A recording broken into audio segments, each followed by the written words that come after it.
Coordinator for Texas Tech. He has been on fire. I think last week against Oklahoma State on the road was his best showing, distributing the ball to all the weapons he's got. He's got a ton of them. You'll see them this afternoon. Preston Fox is back deep to receive the kickoff. Preston sporting that club on that right hand. That's not on his foot. Here we go. And the kick will go through the end zone. It'll be a touchback.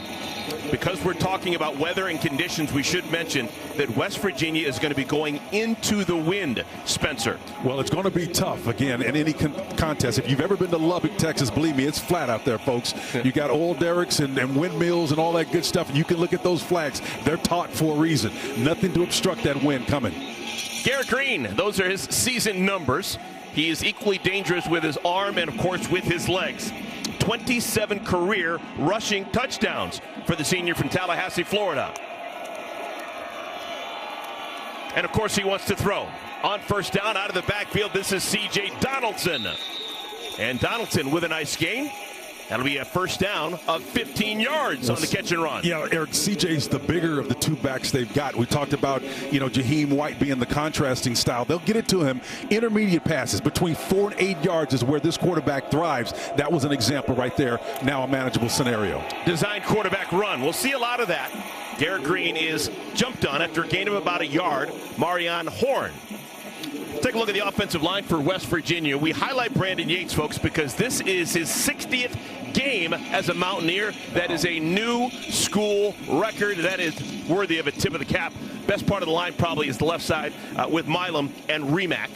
Skill position guys, we're going to see a lot of Jaheim White. We'll see equal amounts C.J. Donaldson. Dangerous tight end and Cole Taylor. Oh, boy. They've got some assets, too, coming on this bunch formation and putting them in motion. Second down carry. This is Donaldson.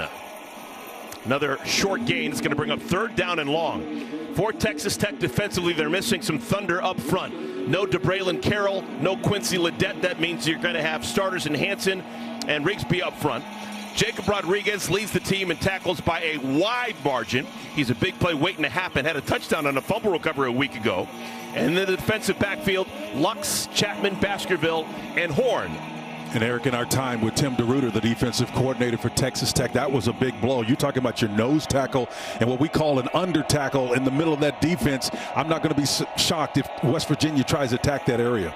On third down, they throw short to Donaldson and ask him to make a play. And he does. Like the philosophy, man, the bottom line is this is an extension of their run game. Notice they're not trying to ask him to go downfield, nor are they asking this West Virginia offensive line to protect that long. They get it out horizontal, get you in space, a man on every hat opposite, and let Donaldson Jr. do his work. And he does a wonderful job of taking an improbable long down scenario and converting it. Good job of blocking by the wideout, Rodney Gallagher, out in space. That freed up Donaldson for the 9-yard gain. Another designed quarterback run. Green is stood up and pushed out of bounds. C.J. Baskerville with the tackle. Gain of 5. I love what they're doing with the little counter action here. And these big old offensive linemen, they'll come and counter step out of that formation and then get downhill. And the quarterback's got to get in their hip pocket. Look at how quickly the Mountaineers want to play. Donaldson.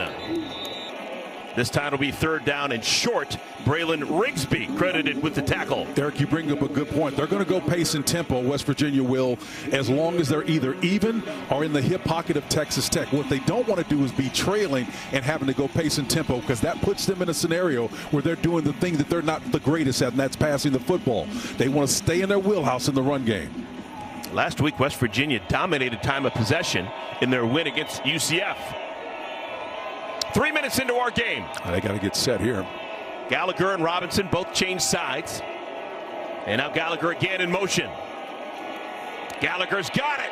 Nowhere to go. Brought down by John Curry. Well, John Kerry came from his deep position, man. Watch him just come with all intentionality from this deep position. Look at Rodriguez's opposite of him. They're going to come right downhill here and just shoot that gap. It's not really wide, but it's moving, floating. To be able to do that and shuffle sideways and show that athleticism to make that play in space is what you need. Okay, both sides very aggressive on 4th down, and we're going to see it. Neil Brown on 4th and 5 keeps the offense out there. Man, this is a gamble right here, man. Maybe they're going to try to draw him off sides. This is not what they do best. And whistles, we have a timeout called by Texas Tech. Well, Tim DeRuyter says, look, they don't usually do this, so we're going to evaluate this. And you don't have time, Eric, to consult the statistics and the data and the analytics on this one. So when it starts to look funky, it's better to call the timeout early on and not let them get explosive on you.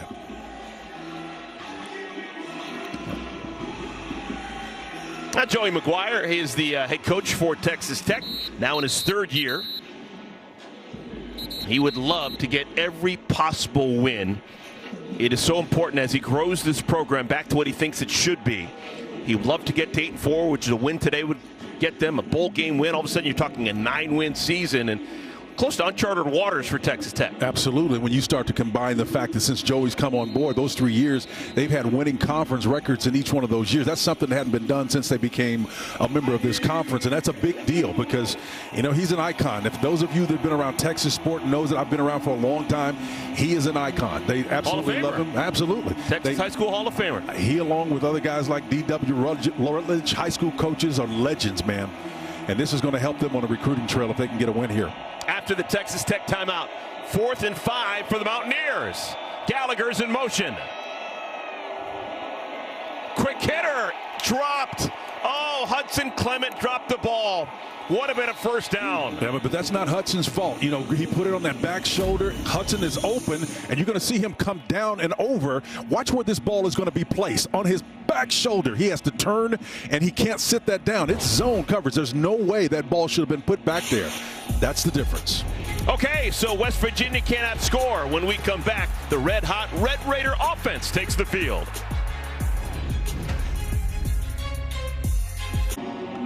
Texas Tech, their first chance to handle the football. Baron Morton, the junior quarterback from Eastland, Texas, has had a really good year, knocking on the door of 3,000 yards passing. Could get to 3,000 with a drive right here. Little quick hitter, pass is complete. That is the tight end, Jalen Conyers. And you're going to see a lot from the redshirt senior transfer, man. This guy right there is going pace and tempo. Baron Morton is at his best when they go fast.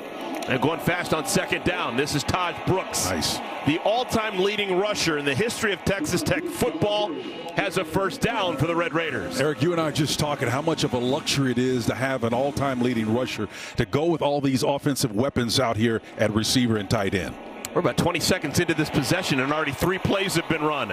Catch made by Coy Aiken, and that'll get inside the 30-yard line. So look what Zach Keatley, the offensive coordinator for Texas Tech, is doing. He's painting the field, right? Inside zone read, and I'm going to go to the right, and let me come back to the left. He's making West Virginia cover the entire breadth of the field in under a series here.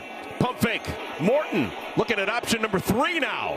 Nice. And it's complete to Conyers. 2nd grab for the tight end inside the 20.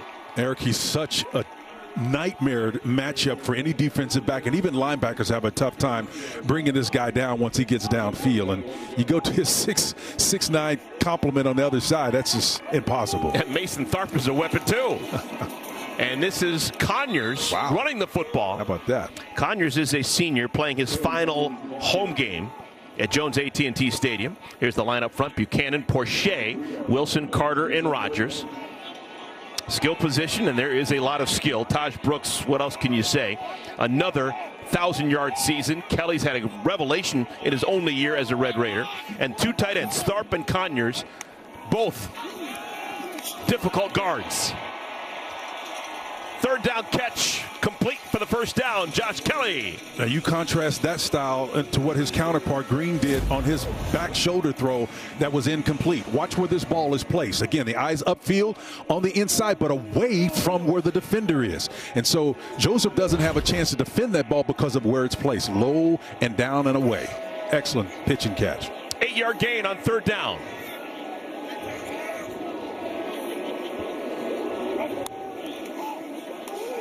They fake it to Brooks, looking to the end zone. Incomplete, looking for Aiken. Garrett Hollis back there, the right cornerback. He had nice coverage, Eric. I really like the fact that he's playing him inside out. Now, he doesn't get his head around, so that's problematic, but at least he's got the boundary and the out of bounds to kind of protect him, right? If you're in open field and official doesn't see you turn your head around, if there's contact, they may be tempted to get that laundry out, and you don't want that. 2nd down and 10. And Morton throws it away. Let's see if West Virginia can stiffen a bit here. Yeah, I'll give Jeff Kuntz some credit, the defensive coordinator for West Virginia, stiffening up as they get in the red area. Martin, he is the guy that everyone talks about. He's been really good for a while. Senior from Bluefield, West Virginia, 3.5 sacks. Linebackers, Tyron Bradley's a fun story. Number 8, he is a Lubbock native, went to Monterey High School. He is returning to Lubbock to take on the Red Raiders. We'll keep an eye on number 8 all game long. Morton on 3rd down. Oh, my goodness. Tharp caught it, but he's out of bounds. That is a 6'9" human being who one-handed it but couldn't keep the feet in bounds. A couple of years ago, I didn't know how much athleticism. This kid has grown. Watch him go up and climb the ladder. You don't have to go up too high at 6'9". That hand, one-hander, Mather, he brings that thing down and controls it. I don't know. Man. I don't know. He may have gotten that right foot in. You know, we saw a similar catch like that last week where a guy controlled it with one hand, and wow, I think that deserves another look. Okay. And now here's the whistle. And now here's the whistle. Yeah, but that's just an outstanding catch right there. And Jordan McGuire saying, look, if we got a chance to look at that thing again, we see them make those routine catches all the time. This kid is a freak, man. You will not find another matchup nightmare like this guy. 6'9", 270. Is challenging the ruling on the field of an incomplete pass. Previous play is under review. Michael Vandervelt is our referee wearing that white hat. So now this first look is going to be shaded because of the dark in that part of the stadium. And again, the hand goes up. You can see that toe. I think if you look at the rubber crumbs, is what they call the rubber crumbs, when they kick up, can you see them against the white of his shoe? Now, why that's important is because the white line is right after it. I saw the crumbs come up, which indicate to me his foot is in the end zone, not on the white line. So, again, here's another look. See if we can get close in there. Man, I think that toe was in, bro. I do, too. And it's not an issue of control. It's not an issue of control. He has control. We had that last week. All right, Dean Blandino is our rules official. Dean, you had a chance to take a look at this like we did. What do you think? I think Spencer mentioned control, and I think that's what they're looking at. Does he stick the catch? Does he have it? Because the toe, you can see the toe taps right there. I think initially replay's looking at, okay, is that ball moving? When does he gain? The rule book says firm control. To me, I think I like this as a catch. I think he has it now. He's bringing it to his body. He's controlling that ball as he brings it to his body. You see the toe tap. To me, this is a touchdown. Thank you, Dean. Yeah, it's amazing what you can do when you're 6'9" and you have this huge hands of quickly controlling a ball with one hand. I'm amazed at what Dean can do and articulating as clearly as he can, man. Exactly what happened. I mean, I tried to say it that way. I can't say it. He nailed it. It's exactly what I saw, man. It's impressive. And, oh, by the way, he's a handsome man. Yeah, he looks great. Complete package. All right, so they're still looking at this. The call on the field was incomplete.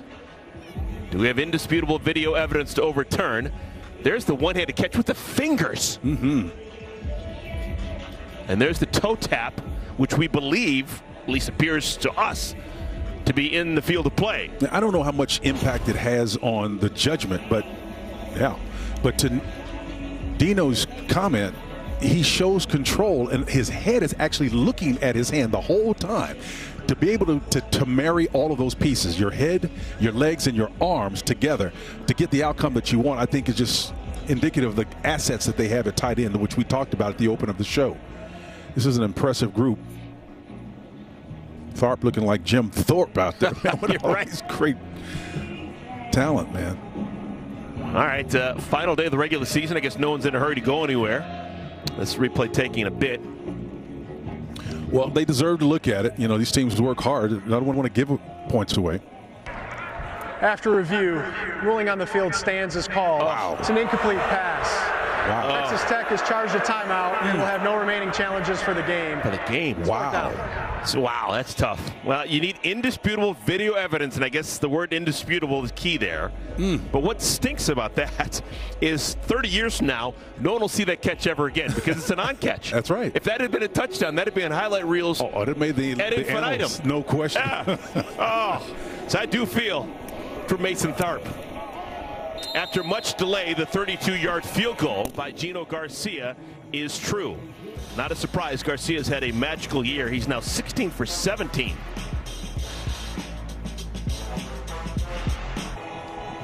Texas Tech and the Red Raider fans have to settle for the 3, not the 7 they were hoping for. But they take the first lead of our game, 10 plays, 2 minutes, 37 seconds, resulting in the Gino Garcia field goal.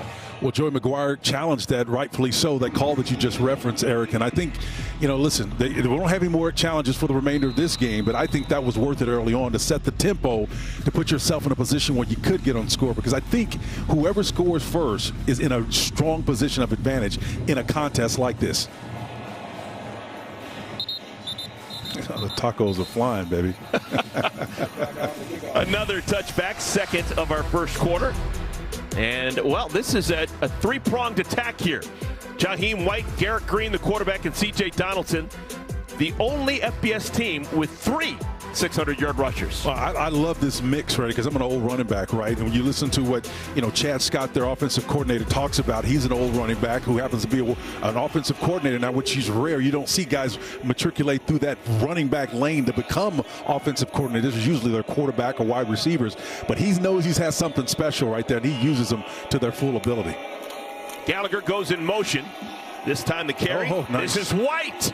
And White still on his feet out across the 35. I'll tell you what, White just put a move on Dantes Fagan, who's a pretty athletic guy right here in the back. I'm sorry, on the back end. He does a wonderful job. Watch him in space right there. Just make the guy miss in open territory. That was Jacob Rodriguez checked that on. And then Roberts was in the backside of them as well. Washington was up front. So these backs, you saw a little bit of the contrasting style that they have right there. One is a heavy runner. The other one is a lot more fluid. White listed 5'7", 191 from York, Pennsylvania.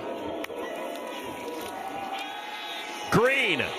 Oh. That's diagnosed beautifully. The catch is made by Preston Fox, but the moment he touched it, he's wrapped up by C.J. Baskerville. Well, C.J.'s the strong safety, right? And he comes, the senior shows you some of that wisdom he displayed, not fooled at all by the little counter motion by the guard. They do a great job as West Virginia making their plays mirror one another or look the same. He's not reading any of it. He's true to his read and discernment off the top and made a great play defensively. So now, for the first time really in our ball game, we have a huddle and someone actually taking some time, getting ready to run a play. Well, it's 2nd and 10, and that's why you're doing it, because they're having to do something, throwing it, that's not in their wheelhouse, the best thing that they do. And is this a delay of game, or did we get the timeout? Prior to the delay of game, West Virginia has called their first charge timeout. All right, so Neil 30 Brown seconds in length. saves the 5-yard penalty. Timeout on the field. Neil Brown's got some connections to Lubbock. We'll have that story when we come back.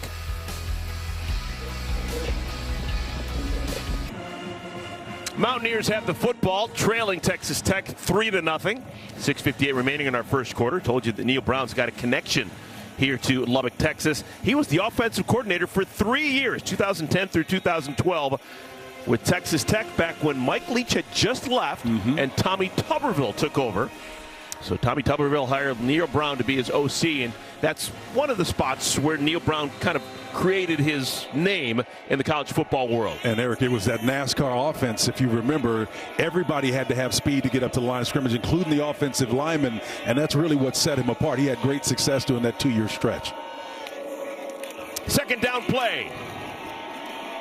Very patient run for White, and it pays off in spades. Look at Jaheim go inside the 40. I thought he was going to be wrapped up at the line of scrimmage. Well, you've heard me say this in these situations, Eric, over the years, and here's what smoke through a keyhole looks right here. Watch Jaheim White come through there and squeeze right between two would-be defenders. He faked everybody out, including our camera guys. You know, he's just wonderful, man. In close quarters like that, it's really tough to get that guy down. Gain of 25 yards. White now over 700 yards in his season. Green by himself in the backfield. That catch is made. So Hudson Clement, who dropped his first opportunity, able to make this catch. And if we're being critical, you know, Clements had to make a great catch and climb the ladder on this one. Watch how high and away this ball is placed, right? He's got to go up and climb the ladder, and it really leaves. It's a great thing that it's a zone coverage, right? So that means it's soft. There's like 10 yards between anybody to the left or right and maybe 4 yards deep of the closest defender. But if that ball's anyplace else against man coverage, you got some rib shot waiting for you to happen, man. Got to be more accurate with those throws.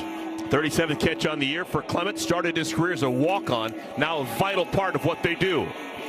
White. Gain of a yard. James Hansen getting an opportunity. One of the tackle spots. I'm being generous. Jaheim White is probably maybe 5'8", maybe 5'8", 190 pounds. He's muscular, put together. But anytime a guy that small, Eric, comes off the ground, not a lot of good things happen. The physics isn't in your favor. He's a small cat, man, but he sure is good when he's got his feet on the ground. They gave him 2 yards, so it's 2nd down and 8. They like this tandem movement. They're trying to affect the back-end coverage for Texas Tech, but Tech is staying in a cover 2 shell look. Unabated to the quarterback, and down goes Green. That's Jacob Rodriguez doing his thing. Well, Jacob Rodriguez hell-bent for election on this play, and again, he will be the one spying him as well. Rodriguez comes on this side right here. You can see number 10. He is the will or the weak side linebacker. That's a short end of the field in the line of scrimmage, so the path from him to the quarterback is shorter. He's got the speed to make that time go quick as a hiccup, man. That guy is special right there. Now, Tim DeRuiter, the defensive coordinator, understanding that he'd like to get West Virginia out of field goal range. That knocks them back a spell. It's ball on the 34-yard line and a 3rd and 18. So now West Virginia 3rd and 18 playing left-handed. Green. Flushed. Complete, but just really not much of anything. A gain of 5. And now it's going to be a long field goal opportunity for West Virginia. Yeah, it's just so obvious. You know, Garrett Green's a great quarterback in terms of doing what he does. But when his eyes at his height, around 5'10"-ish, 5 maybe, his height, he doesn't see downfield well. So he gets outside of that pocket and has to run. And, you know, Chad Scott, his offensive coordinator, knows that. So he tries to work him on the boundaries to get him outside the pocket. But he knows he can't sit in there, you know, forever and try to complete passes. All right, Michael Hayes the second will come on, and we have a stoppage.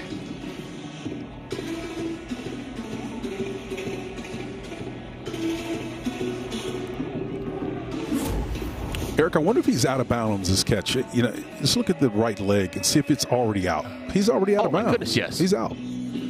So there should be no question that that ball should be back at the original line of scrimmage. That's a big deal for West Virginia. Yep, huge. Well, Neal's not going to challenge it. Oh my goodness. He's clearly out. Yeah. I'm not sure what the side judge was looking at. Maybe he was just looking for the completion. He just walks straight to that spot and puts his foot down, man. Like he saw it's complete. Wow. Well, they got a tough job, though. Well, at all times you're looking, is it a catch? Is it inbounds? Oh, yeah. You're looking at 2 different spots at the same time. And you can see how that can happen. You know, if you're looking to see, you know, with one play already, which is in question today, whether or not it was a completed catch, maybe your mindset is, okay, let's hunker down on that aspect of the process, and you can miss those calls. So while we have a moment, I want to remind you a huge day of football continues next. Right here on FS1, Rutgers takes on Michigan State. Then it's the battle for the Old Oaken Bucket between Purdue and 10th-ranked Indiana, followed by Air Force and San Diego State, all right here on FS1. Okay, here we go. After review, it's an incomplete pass. It'll be 4th down at the 34-yard line. So, that's going to march West Virginia back. And how creative do they want to get with a bomb of a field goal? Looks like the field goal unit's still on. So Michael Hayes, who is 11 for 12 on the year, his only miss being a 38-yarder. He's going to attempt a 52-yard field goal. Wow. You listen, you can't argue with that. I mean, the way this game has gone so far. Remember, this kick is going to be into the wind. Into the wind from 52. 12-mile-an-hour wind.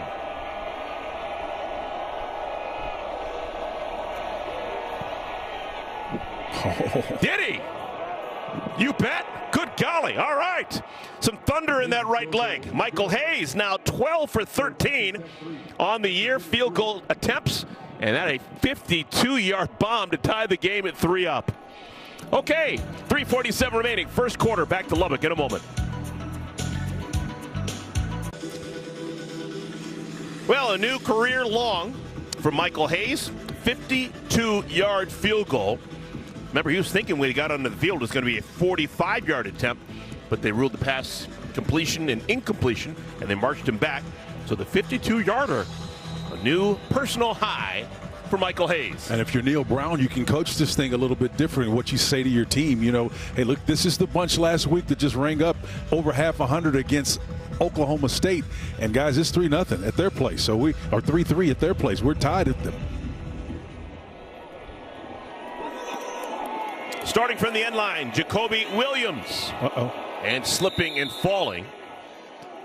I'm going to take you to school real quick on this one. When you're if you're at home playing Pop Warner football and you want to go to your right, the last thing you want to do is to plant on your right foot across your body. Yeah, not going to work. It just violates all mechanics and physics. If you want to go to your right, make sure you plant on your left foot opposite and then step in that opposite direction. Keep your weight underneath you, and you'll stay upright.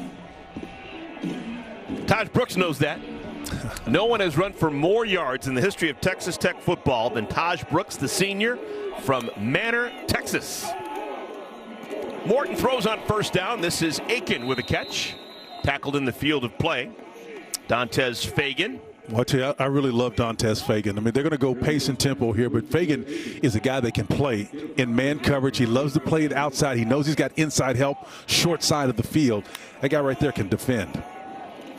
Another quick hitter, this time to the right side. Catch is made by Josh Kelly. And Kelly out to the 45-yard line. He is hit while he is on the white, and I think that's going to tack on some yardage. I think Josiah Trotter, the Will linebacker, is the one that's going to get hammered for this one. Number 40, you know, you watch him come out here, and he's going to come in late to your screen after 3 misses, and then here comes 40. He comes in there, and the Trotter just, that guy's all out of bounds. He's clearly a 1.5 feet or more out of bounds, takes 3 or 4 steps. After the play, personal foul, unnecessary roughness, late hit out of bounds. Number 40, defense, 15-yard penalty will be added to the end of the run. Automatic first down. For those who don't know, famous name Trotter from our linebacker. Yeah, he is related. His dad, Jeremiah Trotter. Absolutely, great player. Of course, I remember from my cousin Vinny, the late Fred Gwynn, used to say, Mr. Trotter. I don't know if you remember that scene or not. It was one of the great I remember the movie, but not that specific scene. That and the Ute scene was. Oh, yeah, I know that scene. That's the famous one. So it's a 20-yard gain, and then you add 15 yards to it. And Texas Tech is cooking with gas. So is Neil Brown. He's cooking with gas. He's not happy.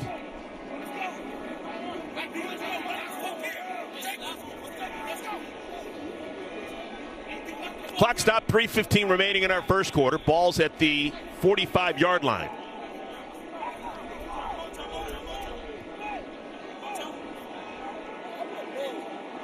We had the delay with Jaheim Joseph being helped off to the sideline for West Virginia. Nice. Another beautiful toss. Morton finds the streaking Kelly, and Kelly stumbles at the 5-yard line. I love what they've done here. Everybody's mindful of the fact that Texas Tech has got 28 back there in the backfield, so they were able to force West Virginia into a single high safety look, and that's Israel Boyce, number 18, that's back on an island trying to close on a guy that's far more athletic in open space. That's no small task. 41 yards on that play. Now here comes the power. Brooks, did he? I think his backside was down, and the side judge got it. But what I'm telling you, it gives you a glimpse of what they can do. Inside, outside, ground game, throw game. And again, even though they're knocking on the doorstep, they're going to go back to the line of scrimmage quickly.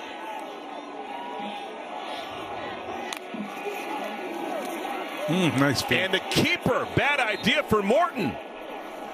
He took the ball away from Brooks and loses 4 yards. Well, maybe we can take a look at the read. You know, this is the read down here, the end. If that end closes, you got to, he's not actually reading the backside end. Possibly he should have given, he was reading the front side end. Not quite sure exactly what happened on that side, but it was the unblocked left side or weak side that got to him. And it's the local kid, Tyron Bradley, Monterey High School in Lubbock, who blew that one up along with Reed Carrico. So now Texas Tech a little bit slower as they think about it. It's 3rd and goal from the 5. Tharp always a huge deal here. He's 6'9", number 80. Incomplete in the direction of Caleb Douglas. Are they going to settle for a field goal? I'll tell you what, here's pressure coming again. Jeff Kuntz has done a wonderful job orchestrating this defense, trying to get some orbit motion in to kind of affect some of the speed and aggressiveness. Trotter, perhaps a little bit miffed, about ready to lose his pants too. A little bit miffed at the last play. He comes back in there, man, making amends. Mason Tharp actually wasn't on the field for that play. How can you have a goal line situation with a 6'9" tight end and not have a possibility? He had a great corner catch last week using some of that length. So the 23-yard field goal is true. Garcia now 17 out of 18 on his season. And it is a 6-3 lead. Texas Tech on top of West Virginia. 1:28 remaining in our first quarter. We'll keep it here. Well, I'll tell you, arguably, Texas Tech has been on the doorstep of the red area a couple of times now, so maybe this lead should be a little bit more than it is, but you got to give Jeff Kuntz and the defensive staff some plaudits because of what they've done. They've been outstanding. The red zone, Eric, is so difficult to score because everything gets compressed, right? And we know that. But how it manifests itself in the way you execute is really where the rubber meets the road. And guys got it down here, got to know there's no margin for error. Every pass has got to be deft. Every step that you make has got to be on point, understanding what the concepts are behind the design. If you deviate from any of that, chances are you're not going to have success in the red area. Those old 49er teams, we were on 89% of the time we scored touchdowns once we got inside the 20. Still a record in the NFL today. Point of emphasis, Bill Walsh. Yep, absolutely. Yep. It's all about execution. He conditioned us to do that. 3rd straight touchback. So West Virginia will take over. Garrett Green, senior quarterback. First time. Took the football across the 50, had to give the ball up on downs. Miscommunication, Green and Clement. Passed a little bit behind Clement. Clement couldn't hold on to it. And most recent possession resulting in that 52-yard field goal. I absolutely love Green, man. This guy's got some, not just the will to compete. He's a smaller guy. He's got that. You remember Wayne Corbett, New York Jets, back in the day? Hofstra. Yeah. Hofstra College. This guy's got some of that same DNA, right? It's blood or bone with his guy. He's going to be out there no matter what. Interesting you say blood or bone. That was his dad's mantra. Yep, sure was. He said, you can only come out of a game if I see blood or if I see bone. And he modified it to head injuries, whatever. Oh, yeah. For the most part, you go out there and you compete, son. And his dad knows what he's talking about. Athletic, former Major League Baseball catcher, number of organizations. Charlie Green, currently bullpen coach in Milwaukee. Absolutely. You get that kind of DNA in your blood, man. It's kind of hard to deviate and not be that.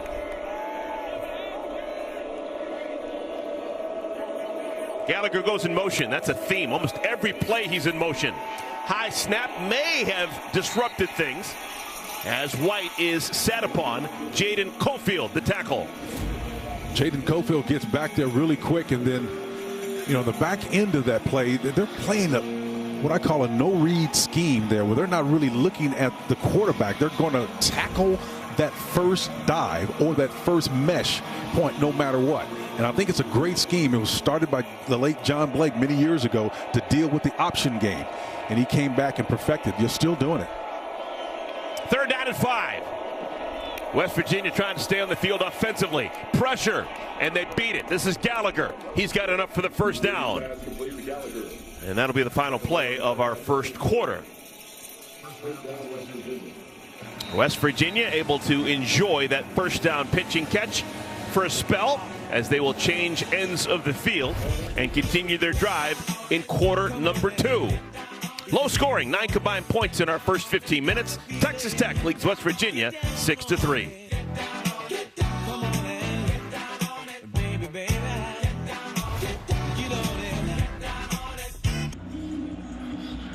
Now both sides putting up big offensive numbers a week ago in wins. Today, through the first quarter, not big offensive numbers. We've got a combined 3 field goals in the first 15 minutes. Well, you got to be prepared to win any way that's necessary. And we've often talked a lot about what balance constitutes and some of the other aspects of the game. It's not about can you run an equal amount of times that you can pass. It's about can you do what you need to do when the situation calls for it. It just so happens West Virginia is pretty one-dimensional in that regard. They are a running team. Their quarterback is about 30 yards shy of being the #1 rusher on his team. We showed that earlier graphic of the 3 backs, all with 600-plus yards rushing. That's what they do. First time in our ball game, West Virginia will have the wind at their back. They fake it to White. This is Gallagher. Good open field tackle. Braylon Lux immediately wraps up Gallagher. Well, the common thread here, you know, is we've seen these extensions of the run game, right? These vertical passes don't exist in their scheme. I mean, they do, but they don't expect him to sit back there and have the time to complete them. So they're going to go lateral, horizontal, just going to go lateral down across the field and try to get the ball in the hands of Gallagher and others who has a little wiggle in their hips. West Virginia secured bowl eligibility a week ago with their win against UCF. They've actually been a better team on the road than they have been at home. Yeah, I mean, just that, like 5 they lost at home before that win over UCF. Nothing much there at all. Last few drives, it's been mainly Jaheim White. We saw C.J. Donaldson on the first drive. I think they're going to be content, West Virginia will be, as long as they can stay within 3-6 points here. They're going to stick to their game plans. And again, the goal was, at least from our conversation, as Neil Brown looks on and tries to find a solution here to score points, is Texas Tech is going to stay close to the reins and do what they do, but they're going to try to make West Virginia play left-handed. And the only way to do that is to push the ball down the field, score more to make them pass. 3rd down and 6. Remember, Garrett Green is a huge threat with his legs. Gone! Smoked! Terrell Tillman sacks Green.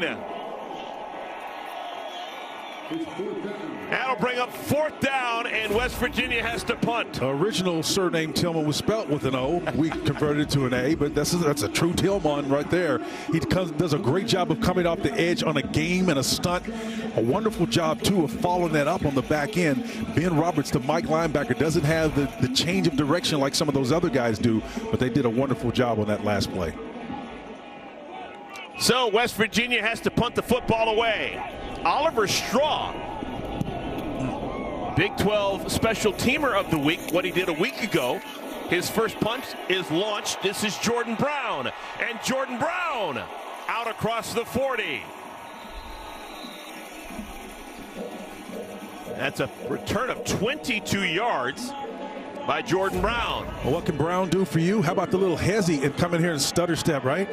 In traffic, does a nice job of allowing the funnel to close in on him, and then outside of that, just put on the speed and get through that initial wave of bodies. And it's just a wonderful job of sensing and understanding the context. I love special teams guys because of their vision.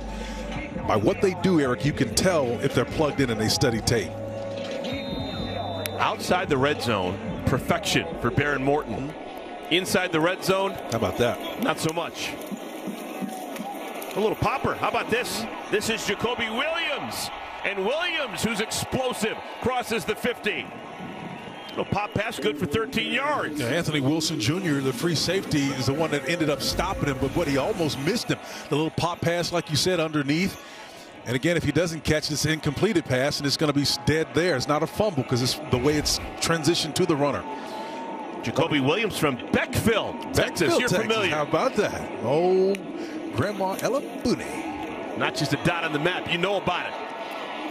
Another first down gainer crossing the 35 down to the 34 is Josh Kelly. 13 yards for Kelly, who's had a good first half. He really has, and they're going to try to make it a better first half here by getting the ball more frequently into his hands and using pace and tempo as a tactical advantage. Haven't seen Brooks on this drive.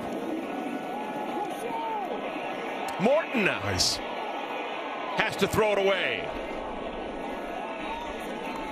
That's a smart job of throwing the ball away because Morton was forced to return or spin to his weak side. In other words, he's a right-handed quarterback, but when you're asked to turn the opposite direction, you have to either change your platform and get square and have an even platform. Otherwise, throw the ball away.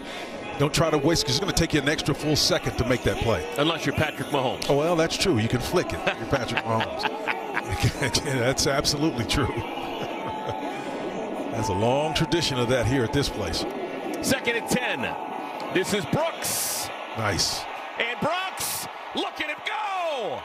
Down to the 5-yard line. That's a special talent. He really is. You know what? The thing about him, he regulates himself in real time. He's a big dude, but watch him show the vision. The captain is coming through there. He's looking at everything. He's not trying to run over everybody, even though he's got that size advantage. He can do it. I like this kid right here. He's something special, man. I'm all for not taking the punishment if you don't have to take it, Eric. Trying to make the tackle was Anthony Wilson, big part of what West Virginia does defensively, and he's still down on the field. Well, remember, they were hurting at the other opposite position. That's why Fagan had to come from that cornerback spot. And then T.J. Crandall got injured, and he moved over for Jacoby Spells, number 6 at the right cornerback. So they've rejiggered their back end, and so they're limping right now. Wilson has had 10 or more tackles in 3 consecutive games. If he's out for any extended period of time, that's going to be problematic for Neal Brown in West Virginia. And you just unpacked an important piece. When you start seeing your back-end guys leading you in tackles, it tells you that the guys up front are hurting a little bit, or at least not doing the job. He looks like he's going to get up, and Neal is happy about that because he's got a chance to get one of his better seasoned athletes and leaders on the back end back in the game. All right, Spencer. So Texas Tech, you think, is right where they want to be? Maybe not. They're 0 for 2 in the red zone in terms of scoring touchdowns. What do they need to do right now to break that trend? Zach Kittley has to real-time assess what has worked, what has not worked, and find a way to do it. I like motion down here. Make them declare defensively what you got to do, and then use some counter motion to go against it. Don't try to force it down there. Where's that tight end that you talked about? You got a 6'9" guy. Where is he? Not in the game right now. Brooks. Down to the 2. I'll tell you what they're doing. Israel Boyce is another guy, number 18. They're closing extremely well for West Virginia right now. Number 18 was right there on the spot. When you look at the proximity to the ball carrier or to the receiver, whoever it is that has the ball in their hand, you're going to see a white jersey or 2 really quickly. It shows you these guys have high engagement levels and they've got the athleticism to get to the party. All right, 2 tight ends in the game right now for Texas Tech. Number 80, Mason Tharp, and number 18, John Carlos Miller. Short side of the field, so watching number 12. It could be a corner route or just a drive. There it is. He's open. Conyers back in the end zone. He dropped the football. Oh, my goodness. Jalen Conyers has had a special senior year, but he wants that over. Well, I saw this one coming, man. So Conyers is going to slip out right here, right? And they don't defend him. I mean, it's amazing. That's the matchup problem right there. That's even before you get to the physical matchup. You got to do something when you get there. He's so big, you can't even defend him. He just drops that, man. Morton's out in the flat. This is going to be a direct snap to Taj Brooks. Nice. And Brooks gets in there for a touchdown. So the Red Raiders get crafty. And Brooks has himself rushing touchdown number 15 on the year. Brooks says, be done with all of this throwing the football. Put it in my hands and let me matriculate into the end zone. Tis, tis, you fly. Wonderful job. I love it. Hey, man, when it comes down to it, just run it. North and south, man. Big fella. Statistically, the best runner in the history of Texas Tech football. You got to give him the ball. And oh, by the way, he weighs 230 pounds. Give him the ball. Gino Garcia. And Garcia now has accounted for 7 points today. 2 field goals and an extra point. 7-play, 59-yard drive. And Texas Tech leads by 10.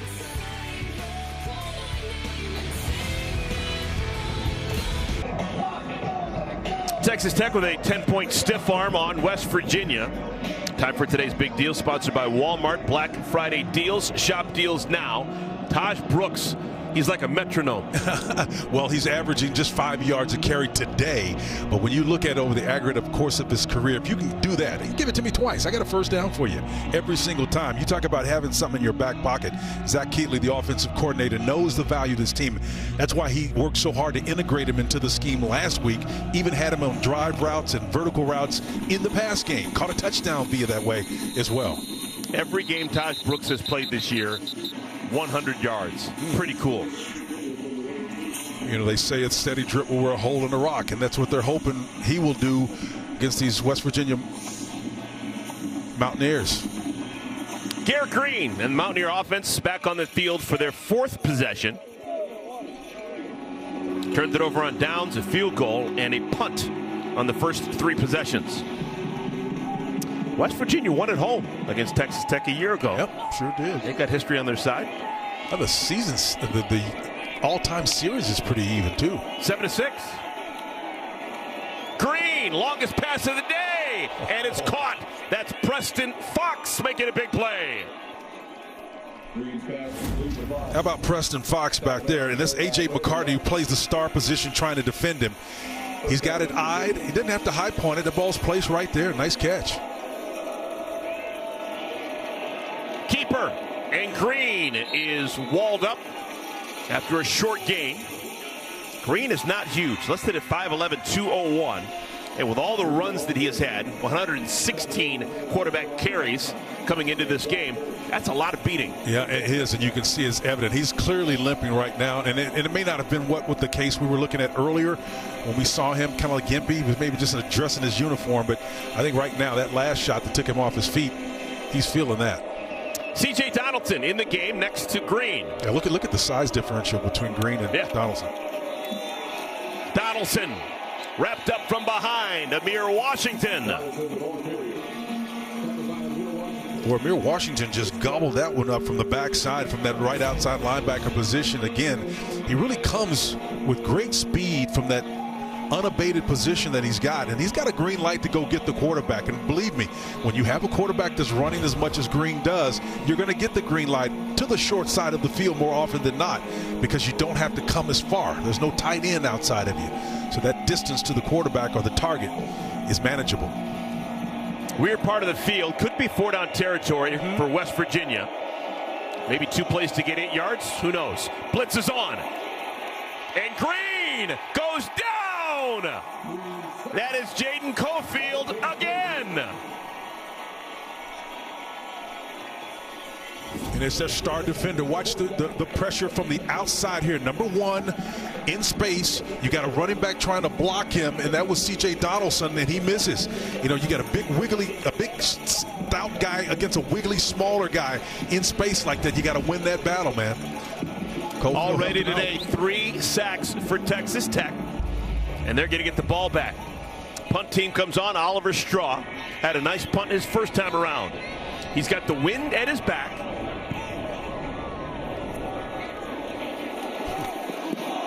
And bodies collide. A flag comes out. And there definitely was contact with the returner. I think that but was there a block putting someone into the returner? No question. There was incidental contact. I'm not going to say that he was not trying to shield the cover guy, but I don't think that was intentional. Jordan Brown's the returner who got decked. Clear. Brown calls a fair catch. Yeah, I don't know what's wrong with that. And There is no foul for kick-catch interference. The kicking team player was blocked into that contact. The illegal motion, number 20 of the kicking team. That penalty will be enforced at the end of the kick, 5 yards.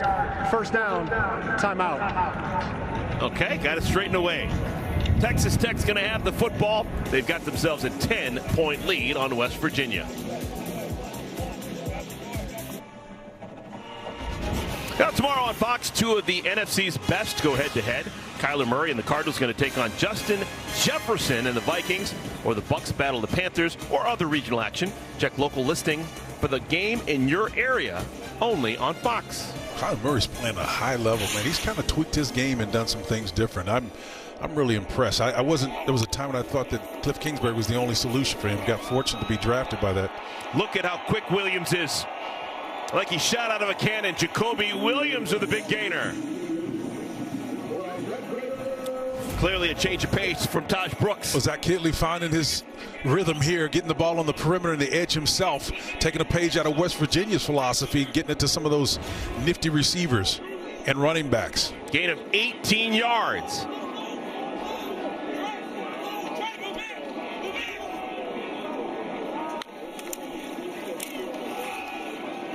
First down carry, Williams. That's Brooks. Very patient run. Yeah, and this doesn't pretend too well for West Virginia because West Virginia already has 9 down in the box. And so you got a tackle that's pulling from the offside and escort right here up front. Again, that's Caleb Rogers, the right tackle who was pulled on that last play. Impressive. Catch is made out of the wing. It's Coy Aiken, and he's tackled by Anthony Wilson. Just going to mention that he's back on the field. That's good news for West Virginia. That really is. And even better news, though, for as we look at West Virginia's Wilson, Zach Kittley on the opposite side, the offensive coordinator for Texas Tech, is really in his wheelhouse. I'm stacking his performances from last week against Oklahoma State and then this week. This guy's calling some excellent plays. Now, the numbers aren't necessarily showing it in terms of points, but the way he's calling his plays relative to the compliments. Now, we can make, if we want to split hairs here, and say they need to engage the tight end around the red area. That's a challenge. Brooks to the 40. Nothing more. Tyron Bradley. We've called his name quite a bit. He's had a nice first half for West Virginia. It'll bring up third down. And now Texas Tech in that weird spot in the field. May think about going for it if they don't get it here on third. This is an automatic almost for most of these type of offenses. There it is, the 6'9", tight end Thorpe. Not just a tall guy who puts the shoulder down and lays the wood. When you go all the way back to the Dykes days and the Coach Leach days, it doesn't matter. 3 yards is nothing to this group right here, man. They can go get that in their sleep. Gain of 8. For Tharp, that's his first catch, was denied a catch and a touchdown in the first quarter on what would have been a highlight catch we'd look at for the next 30 years. Blitz off the corner. That forced the quick pass, errant, intended for Conyers. Yeah, trying to get it to the big guy who will be in the slot eventually. You know, we've seen Conyers do some wonderful things and be impressive, but Morton has got a pressure in his face. He's got to get rid of that ball quickly. That's why that pass was off mark.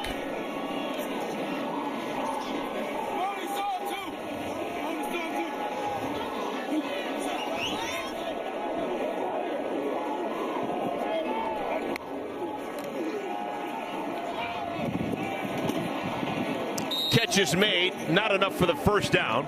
Josh Kelly.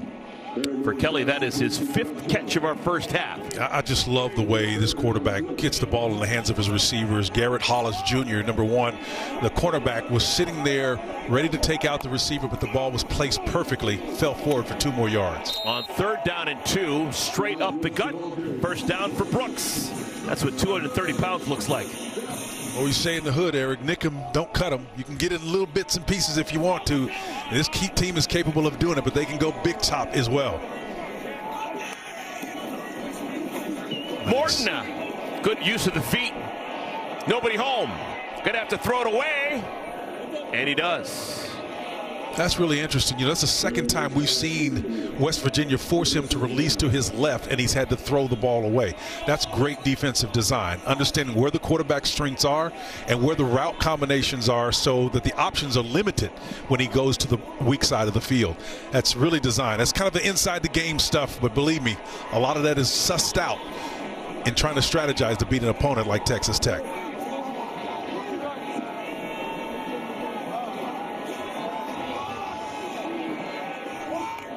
Second down.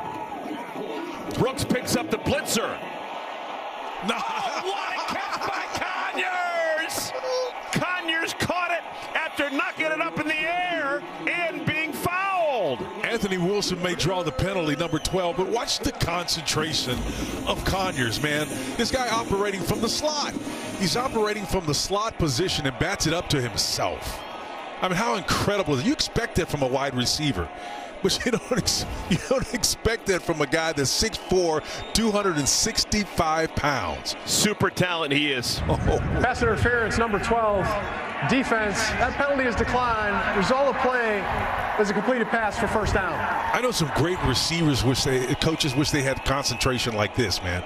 The ability to go up, tap the ball to yourself, and keep your eyes focused on it and complete the catch in the most critical area of the field. Remember, it was Conyers who dropped a touchdown just a moment ago. No question. He's thinking to himself, I got to atone. How can I atone? Well, partner, you just did. Let's see how they do it, how they handle this. It's 3-on-3. The cluster underneath route is going to be there. 6'9", Tharp with a touchdown. Mason Tharp, this time it will count. So counterintuitive again to sort this thing out. You got three guys right here, but the switch route underneath is the one that comes open, right? Again, those two guys get bumped and rubbed, and the big guy that just made the big play just a minute ago, Jalen Conyers, is the one that winds up getting the edge block. And it's a pure block. It's not a screen, anything like that. It's legitimate. Great design, but man, is there an answer for a guy that's 6'7"? They had three tight ends, all 6'4" or taller, bunched up together. How unique is that? And operating from the slot when they need to as well. But you're right, great point taken. Extra point is good, and all of a sudden Texas Tech starting to feel their oats. 11 plays, 75 yards. The highlight reel catch made by Conyers, setting up the touchdown to Tharp. And it is a 17-point lead for the locals. Texas Tech on top of West Virginia, 20-3.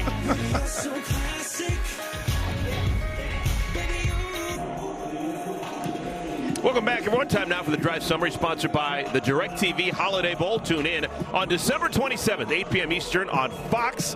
11 plays, 75 yards, and an impressive formation and result in the touchdown for Mason Tharp. I love the anatomy of that play because I guarantee you, if I'm not mistaken, I don't think any single play was more than 12 yards on that. So you look at the relatively small amount of time, 3 minutes and 25 plus seconds, somewhere around there. Look at the anatomy of how they built that. That's pretty darn impressive, and it could be problematic if you're trying to defend it. Tortillas flying, and for the first time, West Virginia is going to try and return a kickoff, and it's a bad idea. They only get out to the 10-yard line.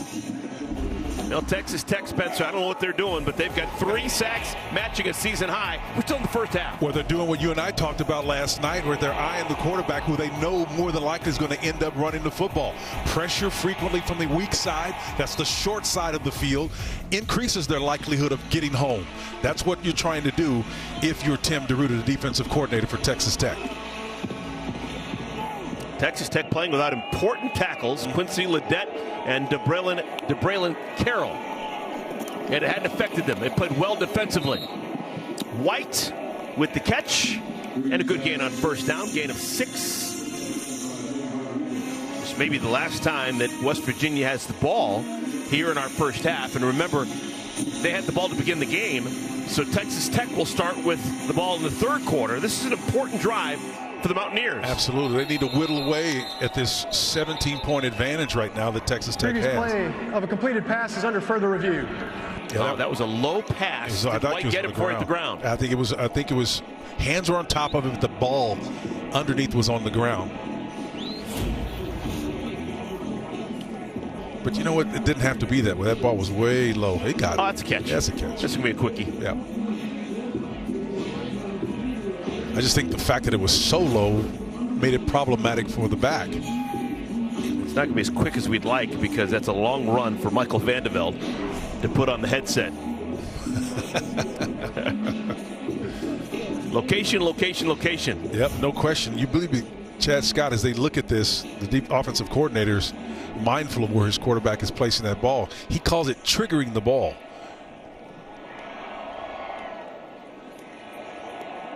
Yeah, if this takes more than 20 seconds, we've got a news story. This is pretty clear cut.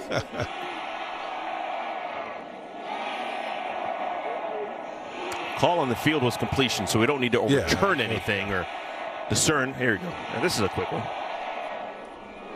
After review, ruling on the field is confirmed. It's a completed pass. Second down.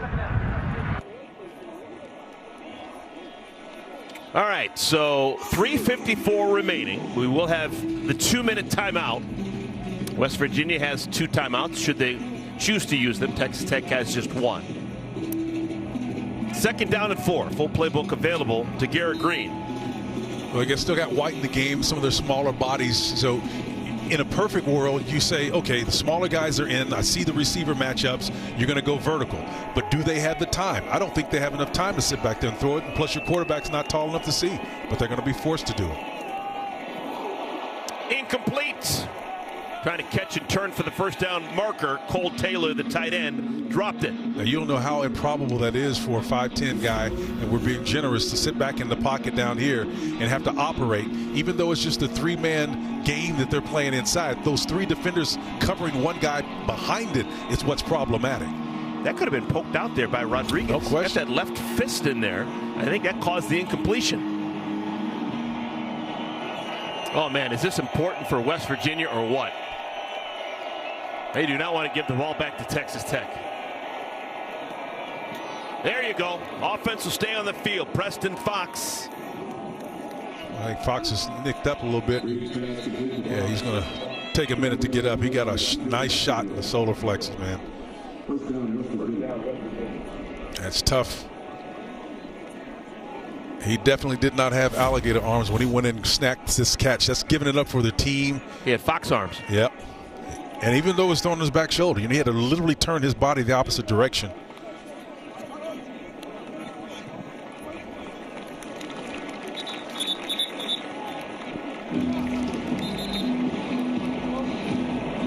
There's Lewis back there defending. All right, Fox is up. That's his 3rd catch. 3 catches, 45 yards. Came into this game with only 6 catches, even though he's highly thought of. Not a main target for Garrett Green.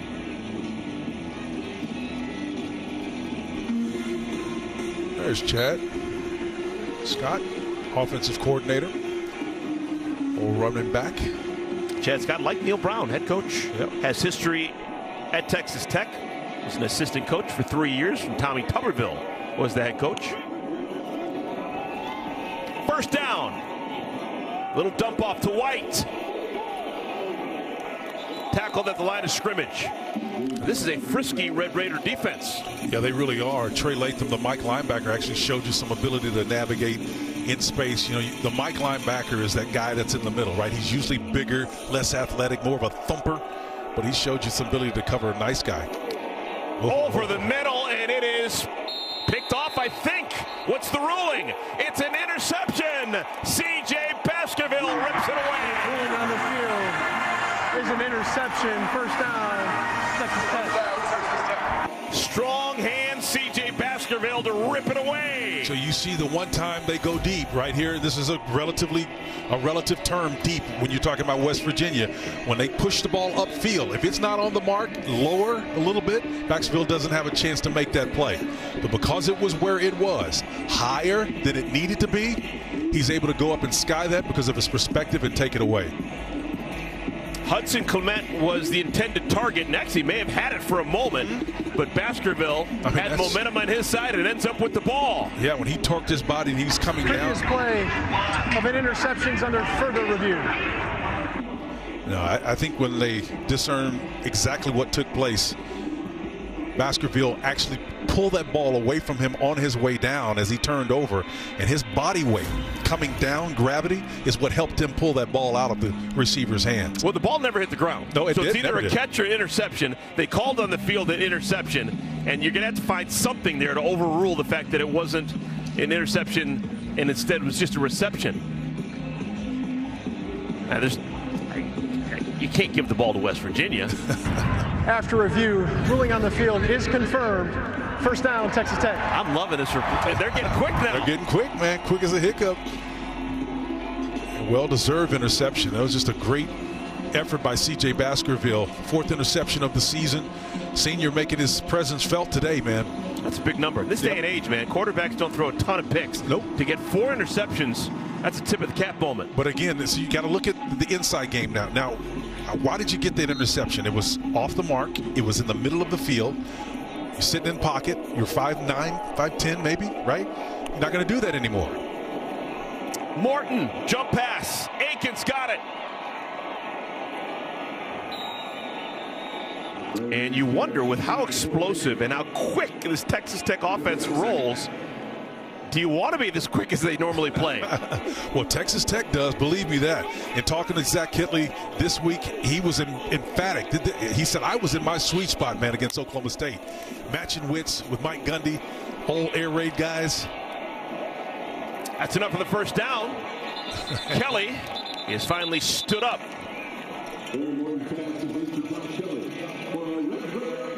Texas Tech with 1 timeout available, and they'll have to use it on the other side of this 2-minute timeout. This is the 2-minute timeout on the field.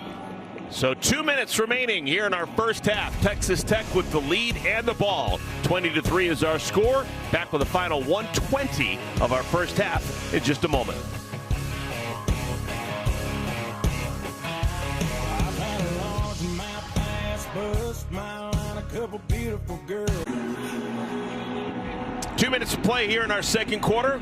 Texas Tech leads West Virginia, and they've got the ball. Texas Tech already with 2 touchdowns here in our second quarter. Ball spotted at the 41-yard line. Nice. Brooks. Let's see what they do with the clock here. Do you really go back to the line and speed things up? Absolutely. Well, then you're going to get the ball back to West Virginia. Well, you don't have to score. They're going to try to play ball now. And we've got a man down. That is the senior corner, Garrett Hollis, transfer from Northwestern. That's one way to slow it down. Now let's get a preview of the State Farm halftime. Let's check in with Mike Hill. Coming up on the State Farm halftime, Ohio State is out for vengeance against Michigan. South Carolina and Clemson battle with playoff hopes still alive. And Vanderbilt strikes first against 8th-ranked Tennessee. Eric and Spencer, happy final day of the regular season, fellas. We'll see you at the half. Is it possible to be happy on the final day of the regular season? I don't know, man. That's just bittersweet, man. Yeah, totally bittersweet. Seemed like it just got started, you know?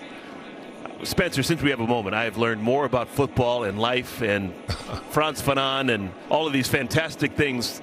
You've made me more worldly over the last 3 months, so I thank you for that. Well, you're too kind, and I can tell you I've not had a more pleasant, more affable, funny, energetic broadcaster in my career. I mean, it's just been great. It's been my pleasure to be with you, man.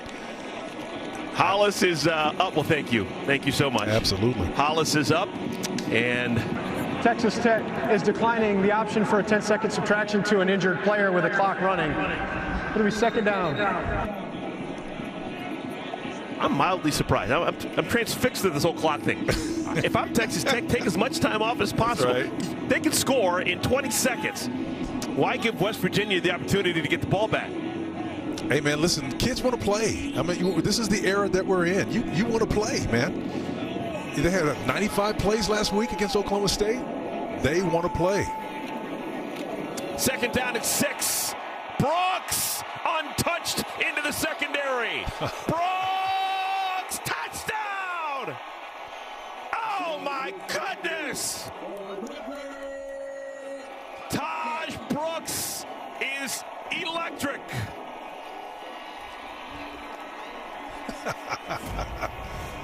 Hey, watch the inside zone here, right? It bounces one way. Brooks waits on it, shows a patience, tells the officials to get the heck out of the way, uses that free arm to balance himself, corrects downfield, a little head fake, right? Brooks Brothers, he's running in. It's a fit, a perfect fit. That was incredible. Ty French came in. No, they're going to go for it on 2, and they get it. Wow, more of the same. Jalen Conyers runs it in, and the lead swells. That was a 37-yard touchdown run for Taj Brooks. I'll show you the 2-point conversion again. Well, both plays were outstanding. Here's the 2-point conversion again. We used to call this play like a stagger lead, right? You get a guy offset. This is Conyers, your tight end, able to get in the end zone. So many different creative ways, but this is what Zach Keatley, the offensive coordinator, has at his disposal. Who are you going to place out there to defend him? If you put a little guy out there, he's going to run over him. If you put a big guy out there, chances are the inside play, the guy who's tossing it, can run it and walk it in. You really do not have a manageable defense against this scheme. Conyers has now scored a touchdown running, passing, and throwing. He's got a 2-point conversion on the pitch out. Amazing. Swiss Army knife. Yes, indeed. And at the end of the day, you get Taj Brooks, the greatest runner in the history of Texas Tech.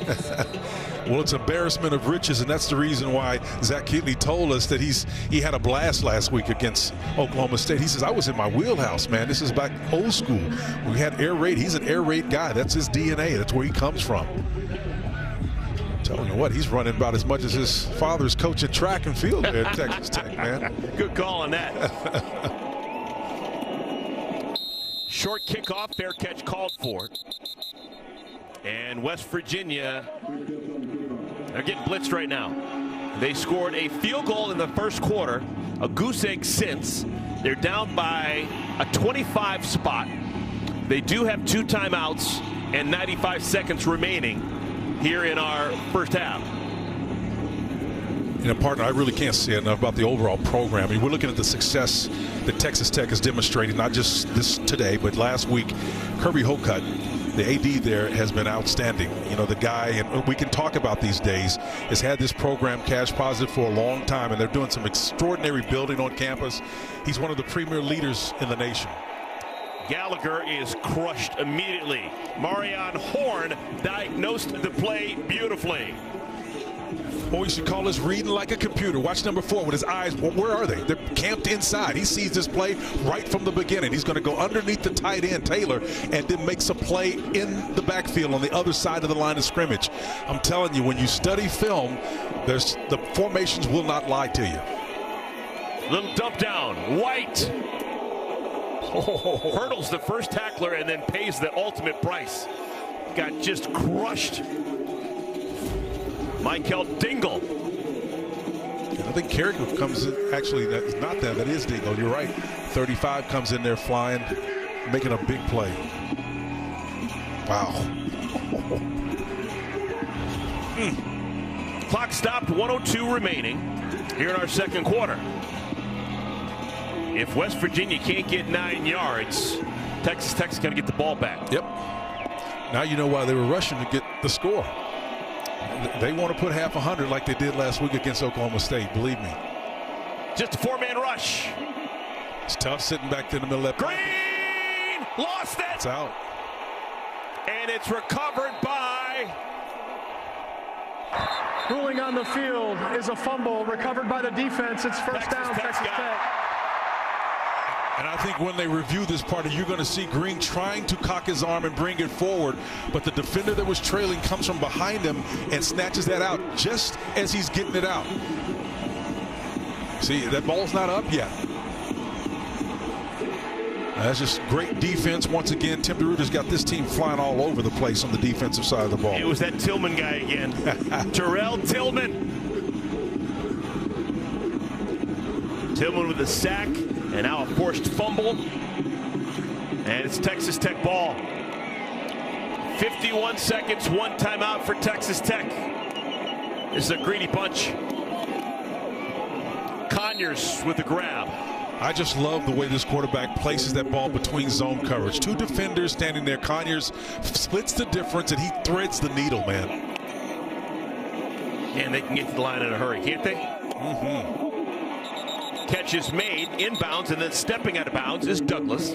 That's enough for a first down. Yeah, Caleb working in that wide position inside is going to be quick to get that ball seated, looking hungry for points and receptions. Texas Tech lost a year ago against West Virginia. They're dominating right now. They desperately want to get to 8 wins, man. You know that's going to be a high water mark for this program, particularly under Joey McGuire's run. Nice. Morton steps up in the pocket, wants to run. Can he get out of bounds? He does. Clock stops, 25 seconds remaining. Here's a flag down. Holding number 70, offense, 10-yard penalty, still first down. You know, one of the few times that Texas Tech has stubbed their toe. They're calling it 70. Texas Correction, 79. that follows on number 79. 79. Sterling Porche's numbers all kind of bunched up. Yeah, the 6'4", 315-pounder, you know, Porche's just getting a little bit too handsy on that last play. You see the number on the back of the jersey, Porche. I'm telling you, it's a broadcaster nightmare. Yeah. Is that 70? Is it 78? Is it 79? He's going for the On half. the front, it's clear, but on the back, it is not. Well, if he didn't have the half shirt thing going on, he's kind of pulling it up. You know, like back in the old school days, we used to put it up. Oh, yeah, show it off. Mike Rozier, Jarvis Redwine. You bet. I am him. I am him. Morton, tons of time. Caught. This is Brooks. Taj Brooks down in the 2. Texas Tech, they do have a timeout. Work your plan. No rush. That's Neil Brown calling a timeout there. West Virginia has called their second charge timeout at 13 seconds. Neil Brown hightailed it down there to get that timeout. He didn't want to have 100 hung on him before they get to half. Here's the play again. Still in that inside zone look, but they're going to throw off of this one. Again, last week they had a nice pass in the slot to 28, who does a great job of coming back across the field. Brooks, this is an improvised play right here. That was either a cowboy route or an arrow route where he comes back inside. Last week they put him on a little go route or like a Y seam from that running back spot, and he caught a touchdown pass off of that. This one, he goes all the way out to the boundary, runs out of real estate, then turns around and comes back inside. Quarterback finds him. That's improvisation. Brooks had 9 catches a week ago. Not only is it helping out the offense for Texas Tech, but it's another thing he's putting on tape. This is a guy who's going to be playing NFL football. Listen. And the fact that he can be 230 pounds and clearly demonstrate he can catch a pass out of the backfield, that's helpful. No question. I remember the late John Robbins, who died recently at the Senior Bowl, told me, he says, what do you want to do? And he and Jackie Sherrill were coaching on that side. I said, look, I want to catch the ball. They put me on a little wheel route, caught a 47-yard wheel route. And a couple of years later, one of the coaches at San Francisco 49ers remembered that play and brought me as a free agent from Houston to San Francisco. Makes a big difference. Change your career. Yep. Direct snap to Brooks. Kind of get to the edge. And he does. Touchdown, Red Raiders.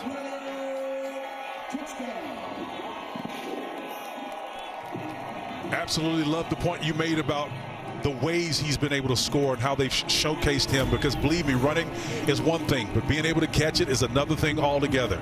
It gives you opportunities at the next level. Great pinch defender there, can't get to him. Brooks waltzes in for the score.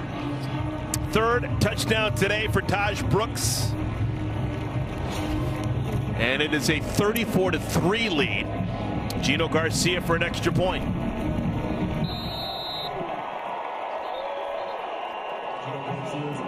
And I got some bad news for West Virginia fans. Texas Tech's going to get the ball first in the second half. Yes, sir. Listen, right now, when you've got so many weapons and you have the nature, it's the nature, the way they're built, the way they're created, at tight end. We've talked about Conyers, Tharp. All of those guys do something that you really can't defend, Eric. There's no way you can defend it. So when you come out in your formation, it's pick your poison. I mean, you got the all-time leading rusher right here. He's a leader. He's a captain. He showed you his leadership and his poise, the way he runs. I mean, the guy is big enough to run over people, but he doesn't always run over you. Sometimes he just patiently navigates his way through all the trash. He's a smart guy, man. Second quarter has tilted decidedly in favor of Texas Tech. 29 points they put up to nothing for West Virginia. This is a 6-3 game after the first 15 minutes.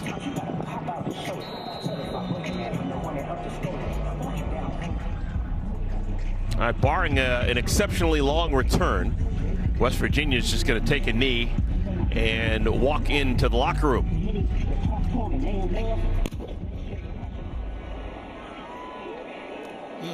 Picked up by an upback. And 5 seconds remain here in our second quarter. That is a backup tight end by the name of Jack Samarco, freshman from Cincinnati, Ohio. Picked up that bouncing ball.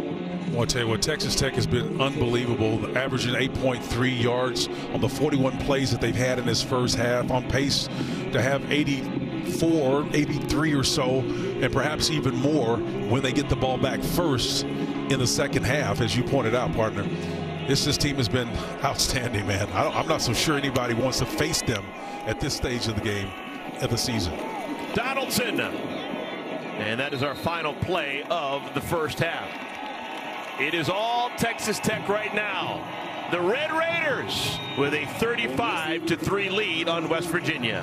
Now we send it to our LA studio with Mike Hill, Emmanuel Acho, and Chris. Receivers. I mean, most of those guys have been reduced to being possession guys. But once again, when you have a quarterback that can throw it like Baron Morton, so accurate, that's the first phase of success offensively.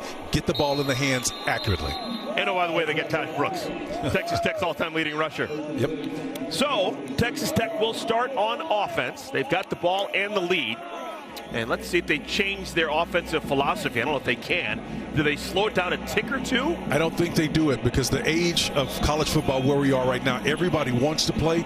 Everybody needs to play. There's something else that Joey McGuire, the head coach at Texas Tech, is looking to do. He's changing the culture. And hopefully we'll get a chance to unpack specifics of what he does and what he has done to engender a new era. Well, Brooks still needs 7 more yards to get to the century mark. He has rushed for 100 yards every game he's played, and that could do it right there. Boy, if Trotter hadn't got that shoestring tackle, he hits his head on the goalpost. He's still running, partner. I mean, Brooks has been outstanding, and he's just a gnat, you know what, away from busting that one. Yeah, they do give him 7 yards, so that's another 100-yard rushing day for Brooks. He has got 100 yards rushing or more every game this year. Only he and the Wunderkind out in Boise State, Ashton Jeanty, can make that statement in FBS. Boy, Jeanty is just like an automatic. You talk about, you use the term velodrome. I think his timing. Busted plays, he turns them into big plays. Average plays, yardage gains, no way he should get more. He gets more. The guy is unbelievable. 3rd down and 3. Let's see if they run it 3 straight times. Oh, they do. So this is a statement right here. You just go with your stud, and they've got enough for the 1st down. Well, this is Zach Keatley, the coordinator, giving homage to the senior, right? We're giving him some love. I mean, he's had to find his place in this 5 vertical concept from time to time, and he's done it. I mean, Zach has kept everybody happy, man. Even 28 in the throw game. So 100 yards rushing for Todd Brooks and a 30-yard catch in the second quarter. Now he'll get spelled. Jacoby Williams in the back of the backfield with Morton. Nice. And incomplete over the head of Coy Aiken. Aaron Morton's pass incomplete. It brings up 2nd down and 10. Both sides bowl eligible. Texas Tech 7-4 overall, 5-3 in conference. Win today gets them to 8 wins, a bowl win, 9 wins. That is a narrative that Joey McGuire is drooling over. 2nd and 10. Quick pitch and catch. Aiken with the catch. I mean, look, even these high percentage throws are the proper throw. In other words, where he's placing this ball is where the receiver only has to do is turn and get upfield. I mean, it's just, it makes it so easy. It's a turnkey solution at quarterback and receiver. 5 catches for Aiken.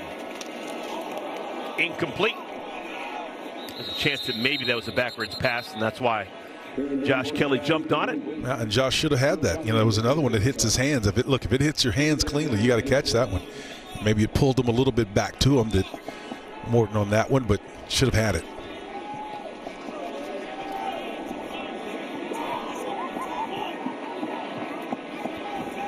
Second down and 10. Texas Tech already has registered 20 first downs today. That's a big number. That goes off a helmet, incomplete. Let's go to Mike Hill in LA for an All-State game break. Number 8, Tennessee closing out the regular season with an improved Vandy team. Vols once down 14-0, roar back. Nico Iamaleava hits Miles Kittleman for the 18-yard strike to give UT the lead. It's 24-17, Vols now at the half. Eric and Spencer. Mike, thank you. Mike has been nails all season long. Automatic. Love Mike. Sarge, my man. 2-foot putt. And movement on the line. That's going to go against West Virginia. That's going to be Sean Martin at that left defensive end spot. Offside, number 5. Defense with contact, 5-yard penalty. Still third down. Just the third penalty against West Virginia. Texas Tech with just 1 yellow flag against them. Sean's one of those hybrid kind of guys. You know, for left defensive end, you would think, as Neil Brown looks on, that he would not be as small as he is. He's lean. He's like 218, 6'4". Third down and 5. So they're going 5 wide. Watch the inside receiver come underneath. The linebacker's drop is going to determine this ball's got to come out fairly quick. Nice. Here it is. Quick hitter caught. First down. Caleb Douglas. This is just like stealing right here, man. You know, we're hotel I'm staying at. They've got these little chess matches going on, right? And all these kids are down there. That's exactly what this is. Another quick pitch and catch to Douglas. And this time it's a big gainer. Oh. This time it's a touchdown. Texas Tech Red Raider touchdown, Caleb Douglas.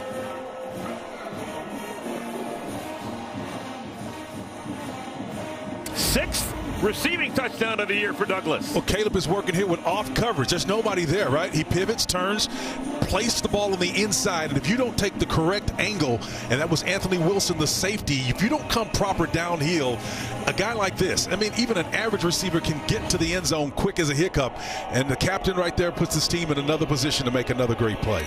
31 yards on the touchdown reception for Douglas. Garcia's extra point is true, and the lead swells to 42-3. So, Texas Tech, they keep the beat going here in our second half.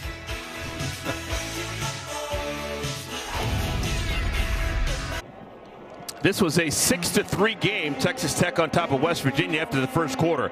Everything has turned on its head. Opening drive of our third quarter, 9 plays, 75 yards, 31-yard touchdown reception for Caleb Douglas. And it is now 42-3, Texas Tech over West Virginia. So as impressive as the offense has been for Texas Tech, don't go to sleep on the defense. They've only allowed 3 points. Yeah, that's for sure. They deserve some plaudits, and hopefully they'll impact some. West Virginia's going to get their first look at the football here in our second half. Tortillas flying. And it'll be a touchback. Now, Tim DeRuyter is the defensive coordinator for Texas Tech. Talk about a guy who has been around the block. He understands the game of football at every level. And he understands all aspects. He's a former head coach. I remember the time when he was out at Cal conducting their defense. He understands distribution of field. He understands personnel matchups. We thought the injuries he had at the defensive tackle and the under tackle was really going to malign him today. But his guys stepped up big time, and it's in small part because of the success he's had and the structural changes he made. We got 2 quarterbacks in the game. This is Nico Marchiol. And Marchiol trying to get it to Garrett Green is tackled from behind. Nico Marchiol got a bunch of playing time early in this year, started a couple games at Arizona and at Cincinnati, was the quarterback of record last year in the game against Texas Tech, and this time brought in for one gadget play that doesn't work. And I don't know if I understand the logic in it, right? So if you go with a gadget play, you got to move the pocket. You got to get him out on the edge or do something. Maybe that's what they were attempting to do. But again, everybody knows you're going to run the ball. If you can't get the ball out and it's not an obvious pass, you might as well keep it in your back pocket. Inverted bone. And the former Oklahoma Sooner nods his head.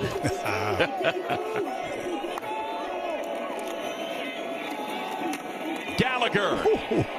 Man, nothing's fooling Texas Tech right now. Charles Esters makes the play.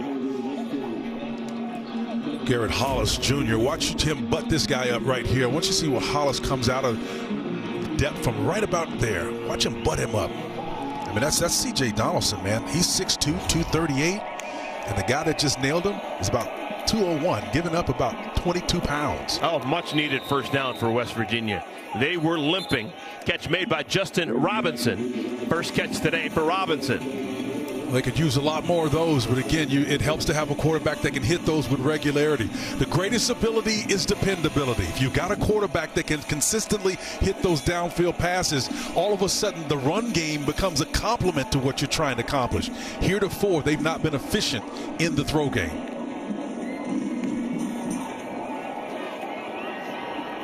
Green. Donaldson's got it. Tackled at the 44-yard line. Montez Fagan back there. Just thinking about West Virginia and all the momentum they had last week with a relatively complete victory over UCF at home. They won 31-21. Maybe the game wasn't even that close. So they come into this game with momentum. If they lose this game, go to a bowl game and lose that game, all of a sudden you're talking about a team that's going to finish below 500. Yeah, you're absolutely right, and that's a great observation because, listen, I don't care. I know UCF has had a tough year. Gus Malzahn had to let his defensive coordinator go. There's been some change there. But since I came into this game, and Gus Malzahn, since his Springdale High School days in Arkansas, came into college football, he has had outstanding offenses, and that's a pretty good team. You know, so they've struggled this year. But so for West Virginia and Neil Brown to have success against them last week, and then to see what Texas Tech is doing with the 42 spot, it tells you something about guns up, baby. 3rd down and 1. Donaldson's the big back. He's next to Green. And they try and thump it. They got it. All right, so this is trying to get back into the game, get your heads right. And this is the drive they needed. Yeah, this is like a stock. You know, you got to correct. The markets go up and down, teams go up and down, and so you hit reset, right?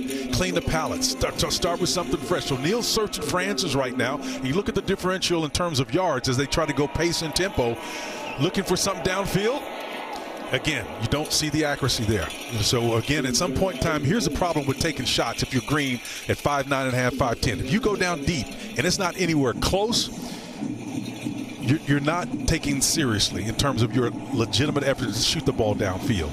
And so to use the expression that Chad Scott, the offensive coordinator, used, you can't trigger the ball effectively. You can't get it released. And I use that term trigger in terms of an all-inclusive thing. What does it mean? It doesn't mean just throwing the ball. It means seeing the right place, throwing it to the right place, and accurately throwing it to the right place. That's properly triggering the football. 2nd down and 10. White stood up and brought down. Michael Dingle called his name quite a bit. That's a gain of 2. Got it. And Dingle not able to get up. He's hurt. Oh. Yeah. Got to walk that one off. Young player, redshirt freshman from Charleston, South Carolina. That's an old school player right there. He's got those loose breeches on, man. If you can see, it looks like more like knickers on a baseball player. They're loose. So late substitution coming in to replace Dingle is Joseph Plunk, number 31 from Amarillo, Texas. Lake Meredith, Amarillo. Amarillo. White tripped up. And that's going to bring a 4th down. Brendan Jordan makes the play. Here's a nice play, open field. Green is trying to work laterally, which he's had some success, the best success. When Jordan comes underneath there and just takes the legs right out from under the most prolific, I'm going to call it, probably the most elusive player that they have. And when you can take away the most dynamic weapon, Jaheim White, in that manner, I'll tell you what, you make a team that's already one-dimensional pretty benign. So West Virginia, down a bunch, is going to go for it on 4th and 8. They need to get to the 40-yard line. Pressure up the middle. Green trying to make something out of nothing. Can't do it. Tackled from behind. Trayvon Javon McAlpine. And it's going to be a turnover on downs. Second time today that West Virginia has been denied on 4th down. Well, here comes the pressure. Ben Roberts from depth, my friend. He gets there close just by a nick. The pressure's coming.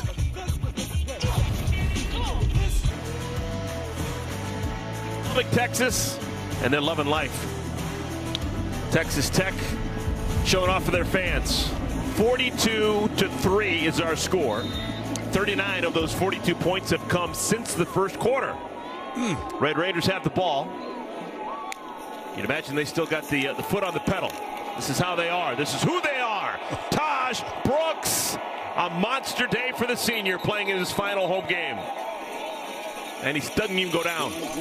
There's 3 Mountaineers on him, and he still doesn't go down. Yeah, he could have gone out of bounds, right? But you can tell he's not really trying to get extra yards necessarily.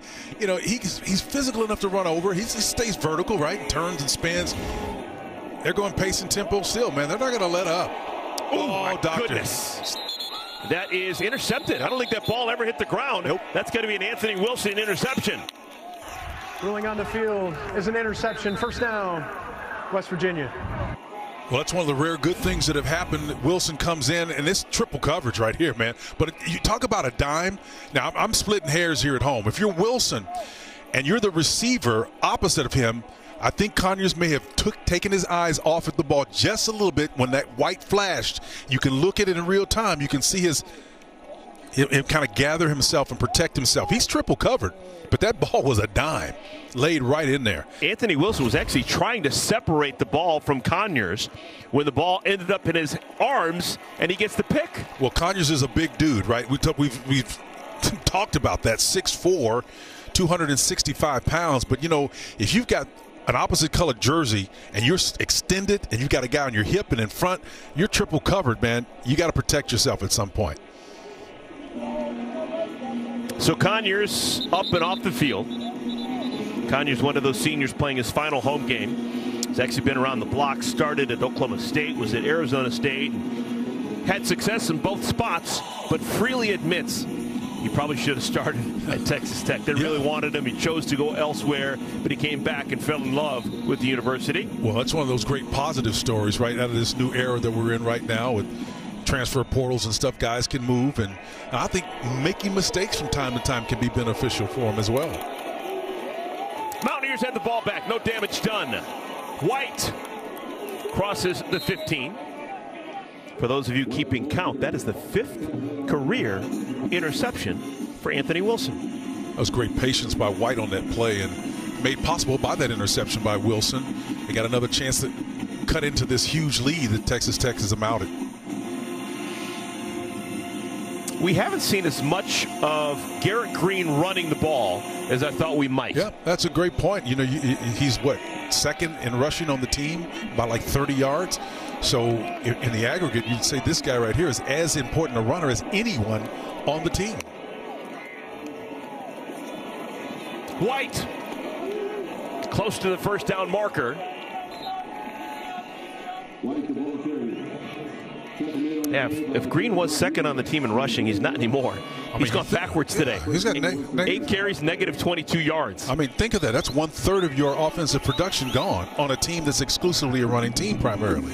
College football sacks count as rushing plays, and you lose yards. So if a quarterback sacked for 8 yards, that's -8 against him. I mean, you go into a game and you say, hey, look, we got 3 guys all with about 600 yards rushing or so, and we're going to take one of them and throw him out the window. We're not going to have his production today. And we don't pass the ball, by the way. You think you have a chance to win? It'll be tough. First down carry for White. Pushed out of bounds after a gain of 7, maybe be 8.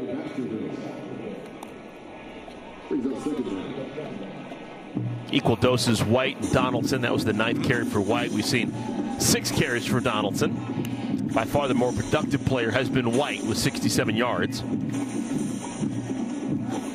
Yeah, but big plays have been hard to come by for West Virginia. Their longest pass play was a 30-yarder to Preston Fox. Youngest run was a 25-yarder for Jaheim White. And White patiently moves forward close to the line to gain. I think he may be just a couple of links short of that first down. And to be honest with you, just to pick up your point about rushing the ball effectively, I thought that C.J. and White would be the two options they would use to have success against this front that's a little bit compromised. Well, they gave him the benefit of the doubt. That's a first down. Yep. Green whips it to White, who's out of bounds. Ruling on the Interesting field, that you said incomplete pass. that you thought that White was going to be a couple links short of the first down. I think there's a generation of football fans that don't know what you're talking about. Yeah. They never bring the sticks out anymore. They don't bring the sticks out anymore. For those that are at home, you know, there's a chain, there's a link, right? And that link forms a longer chain. And if you tend to be a couple of inches short, I refer to them as links. Yeah, but links. they don't. We haven't had a official measurement today. You just kind of eyeball. That's enough. First down. But that used to be something that was perennial. Yeah, we're talking 10 times a game. And the chain gang will come on the field and measure. I thought that was part of the drama of the sport, to be honest with you. That whole idea of men coming out to... All right, catch here opportunity. This is Rick Darius Farmer, his first play. He is an explosive young player from Melbourne, Florida. Just getting an opportunity late in the year. That's his third catch of the season. Only a 4-yard gain, but he has the chance to create the big play that West Virginia has lacked. He had A.J. McCarty farming on that last play, man. He made him miss an open space there. Nose dive. 3rd down and 6. Methodical drive for West Virginia. Yeah, how about that? All made possible by a turnover. Let's see if they can get points off of that original turnover. Caught. First down. Right place, right time. Cole Taylor. Yep, Cole Taylor got in the middle of that zone, right, and set the ball down. Again, here's the area you want to attack. That's the grass, what we call it. It's what they call a switch concept underneath, or a mesh concept, where receivers are going in the horizontal opposite directions of one another. Green's pass is caught. That is Farmer. Came into this game with 2 catches. He's got 2 catches in the last 3 plays. That's a great job of Green getting outside the pocket where he's best and running with the football. You know, a lot of people think that these type of quarterbacks are best when they are on the run. It puts a little bit more velocity on their runs. 9th play of the drive. This is Donaldson inside the 30. So I'm assuming Texas Tech is starting to allow these shorter passes, maybe? Yeah, and they're doing some creative things. That was what we call a diamond formation out there. There were 4 guys out there on the edge, and then the numbers were not matched. So Tim DeRuyter, defensive coordinator for Texas Tech, has got to sort out what they're doing. This is part of the middle 8. It seems like 3 minutes and 48 seconds, the third quarter. This is the second possession of the half. So this is really one of their first opportunities to take the adjustments from the first half and implement them. They're having success now. They fake the end around, and Green is walloped. So I think what the adjustment has been for West Virginia and Green, Chad Scott, the offensive coordinator, is to get him moved out of the pocket, get some mesh routes coming underneath, and force zone coverage. And there's Chad there. Force zone coverage and say, hey, quarterback, just hit the equal distance between those 2 defenders. Don't try to lead anybody. Just identify the zone. We're going to have our guys sit in the middle of it, and you hit it. And that's exactly what he's done.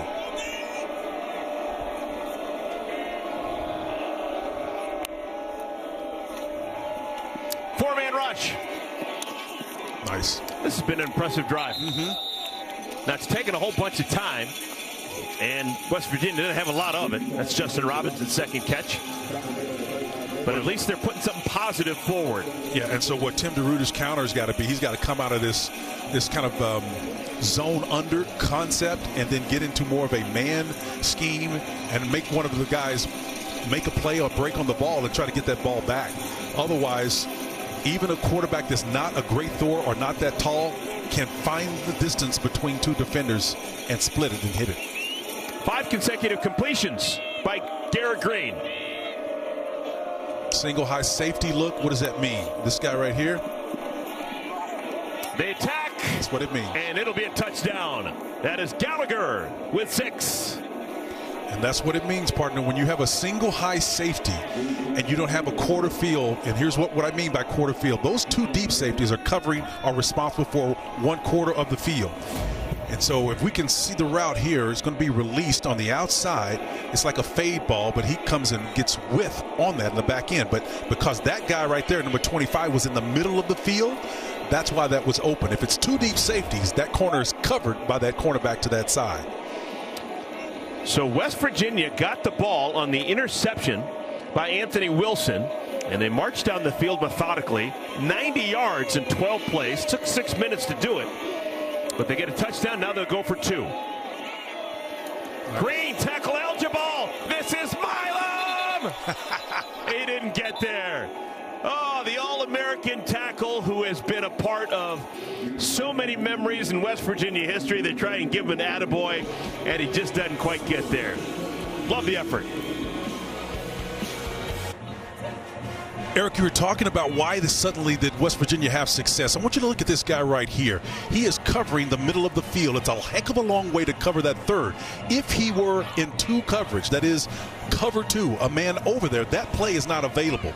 It was because of the selection of that particular play and the route and the coverage, single high safety, that he put enough pressure on that safety to get to that corner. He wasn't able to get there. So all of a sudden now, Chad is doing a wonderful job as coordinator, Chad Scott, of finding the matchups that marry the route combinations that he wants. 3rd touchdown of the season of the receiving variety for Rodney Gallagher.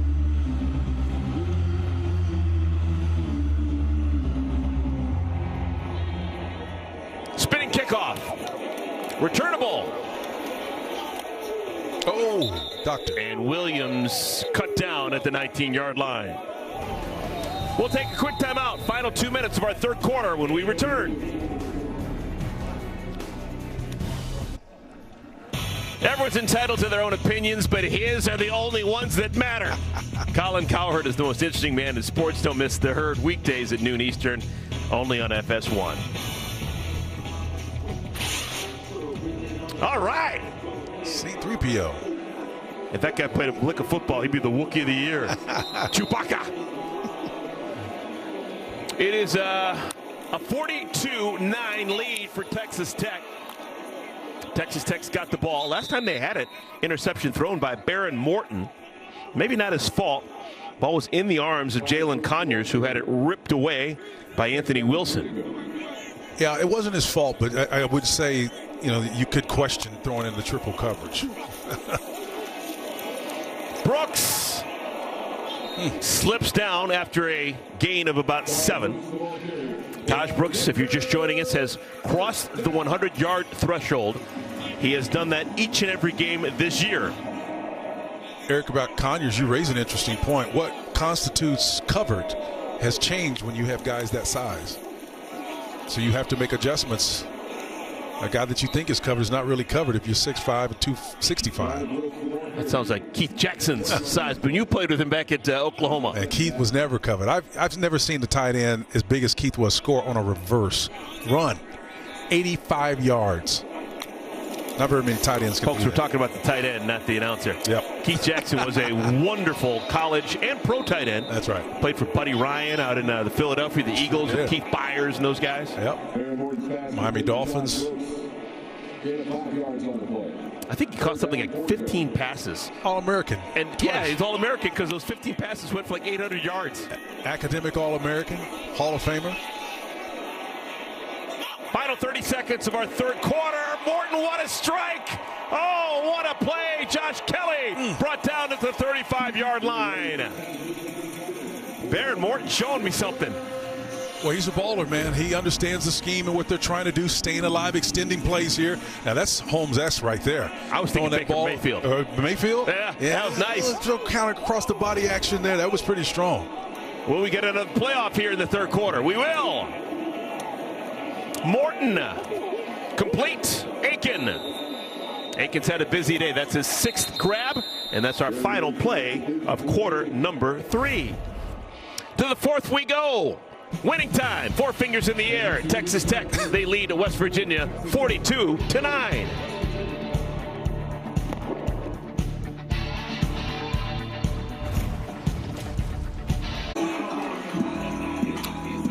Final home game of the regular season at Jones AT&T Stadium, and the smoke machine still works.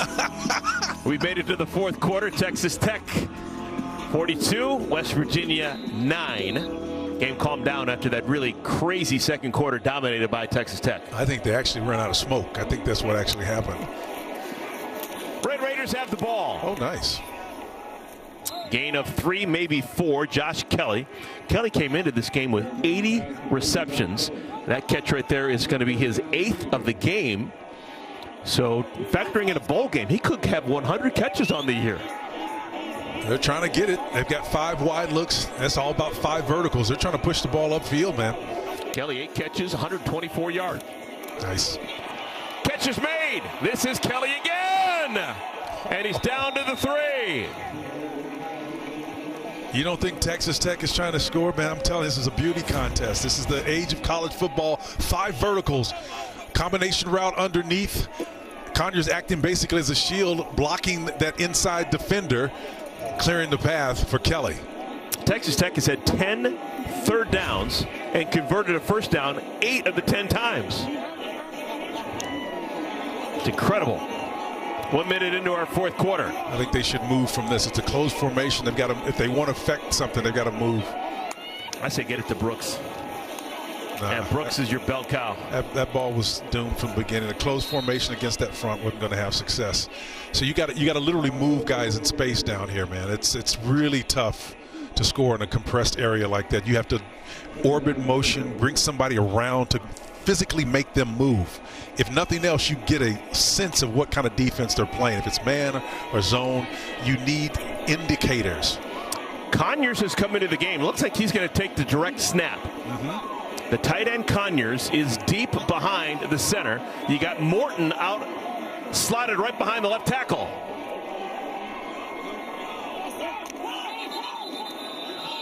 And West Virginia is convinced that someone moved on Texas Tech. False start. Offense, 5-yard penalty. Still second down. They didn't identify anyone. Well, Jalen Conyers upset because he's probably going to take him out of the game for that play. So everybody's going to get buzzed for the movement here on the front line. Watch the little wiggle. Left guard. I think the center didn't snap it. Yep. Everyone moved except for the center and the ball. Sheridan Wilson. That's only the second penalty of the day for Texas Tech.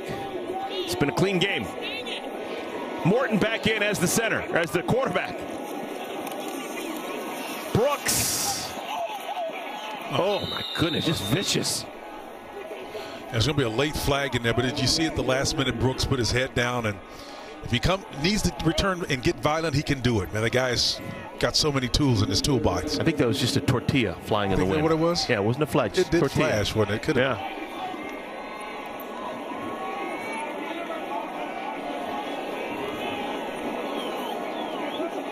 So it's 3rd down and goal. It's a thing of the past, but in the first quarter, remember, Texas Tech had a hard time finishing in the red zone. Had to settle for 2 field goals. They don't want to revert back. Morton slings it. Bobble. Oh, they dropped. Oh, my goodness. Oh, Josh Kelly looking for the touchdown. Field is an incomplete forward pass. Wasn't meant to be. 4th down. Well, triple formation to the wide side of the field. And again, it's just like a nice little rub route, if you want to call it that. It's not a pick. Kelly just lets this ball double clutch and he bounces it, man. He just doesn't catch it. The throw is from the sunlight into the shaded area. Yeah. Can I give him a little bit of grace because of that? Maybe you give him a little bit of grace, man. But, you're trying to hang half 100. Right about this time, Barry Switzer sitting there and saying, you want to hang half 100 on these fellas? You got to get it, man. Got to handle that one. Garcia remains perfect. Just a 22-yarder. It's true. 45-9 is our score. Welcome back, everyone. Texas Tech enjoying being at home Thanksgiving weekend. Had a chance to have a team Thanksgiving meal on Thursday. Coach McGuire enjoying the meal with the entire program. It's a special week around college football. Everyone's gone away from campus, but you're still with a mission, something to do with all your teammates. Yeah, it's not necessarily unusual to have Thanksgiving with the team, but the cultural shift that he's instituted there has really been something special.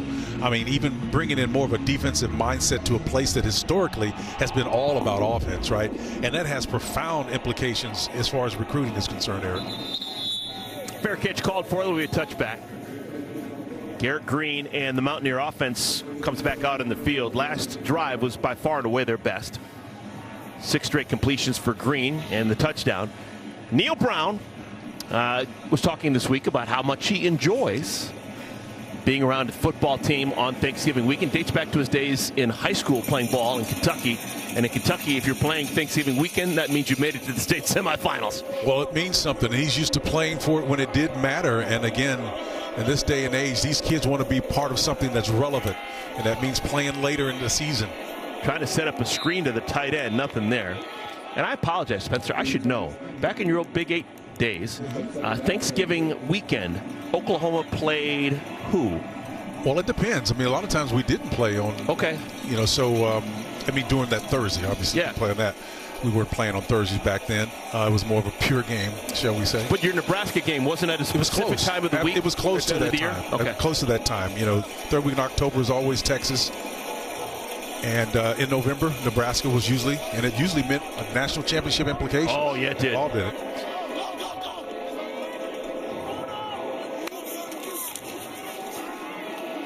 White, very patient to the hole and then explodes. And for some reason, he is super hard to bring down. This is a guy, oh my goodness, what's happening? The whistle still hadn't blown. How do you allow that if you're Texas Tech? This guy is 5'7", 191. Well, I don't know. I think it was the initial stutter in the hole. And anytime you run with pad level, you're underneath the guy. A guy can be outweighing you 20 pounds, but you're still going to have success because of physics, leverage. 6-yard gain on first down. Clock's going to continue to move. Yeah, it's still that same bugaboo, though, partner. You got to put the ball out in front of these receivers if you expect them to do something. Personal foul, illegal block below the waist, number 1. Offense, 15-yard penalty, still first down. That's Jaheim White. That's unfortunate. You got to be able to allow them to do something after they get the ball in their hands. And in order to do that, you got to understand coverages. You got to understand where the defense is, and every single time you throw it. You know, hopefully there's a reason for why you throw any place on the field. And when you know where people are, you can protect your wide receivers. And that's one aspect of the game that Green really hadn't matured in, and size won't allow him to see all of that. Well, just like Todd Brooks, over 100 yards on the day, White would like to get there. He's 3 yards away. 12 carries and 97 yards for Jaheim White.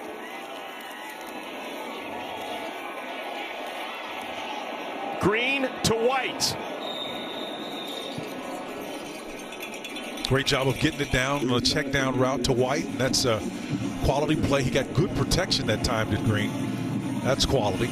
So he's 22 for 29, 193 yards, 1 touchdown, 1 interception. Those numbers are respectable, but the bottom line is very few of them are downfield. And I can play one safety high if I want to and put all of that extra bodies around the line of scrimmage to stop your run game. And that's where they're at a disadvantage. 1 completion of 30 yards to Preston Fox. Besides that, the longest pass play, 16 yards. So slow, steady, methodical, not explosive is West Virginia's offense today. And that rush will get Jaheim White over 100 yards. Third time this year that White has broken the century mark. Yeah, you mentioned explosive plays. That was one of the things that Joey McGuire said. And I always ask coaches, give me your 3 keys to the game. If you're writing the script, what will have taken place over 60 minutes that points toward victory? And one of them was negating those explosive plays. And it wasn't that he thought that, as we look at the West Virginia player down, it wasn't that he thought West Virginia had the chance to gash him with explosives. It's just that he knew that if we can eliminate them, we would be in a better position. That is Brandon Yates down, playing in his 60th Mountaineer football game. Back in a moment. Welcome back, everyone. Brandon Yates has got to come out of the game for 1 play. Looks like he's okay. Yates, a little bit of a scare a moment ago, was down in the field. By playing in today's game, he has passed Dante Stills for the most games ever played at West Virginia. This is a program that dates back over a century. the 132nd year of West Virginia Mountaineer football. That's great accomplishment, man. Powerful. On 3rd down and 6 movement, that's going to put the Mountaineers back. Number 87, offense, 5-yard penalty, still first down. I think it's pretty cool Correction, that 3rd down. West Virginia as a school has a player named Cole. Yeah, that's Makes great. sense, right? No question about it, man. Cosmic. So instead of 3rd and 6, it's 3rd and 11.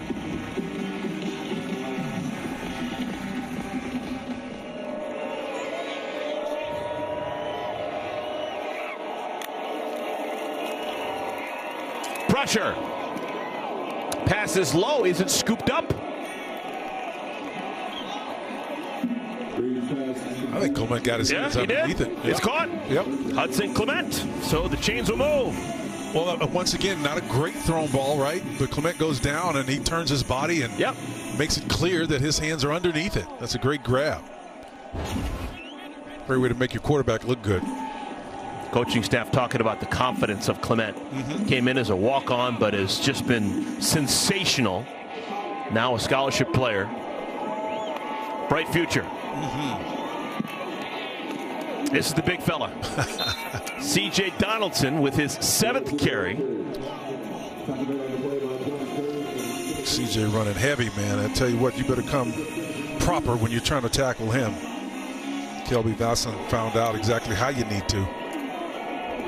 He's actually new to the running back position. He was a tight end in high school, converted to running back just because of the body type. Man, 6'2", 240. Yeah, and coaches have to constantly remind him to run with pad level, right? Because of that great size, and it's not natural for him because he did so many other things. But he's had to grow into that role. He's become pretty good at it. Yates back in. Great to see. Yates, Milam, Hubbard, Malone, all seniors on that offensive line for West Virginia.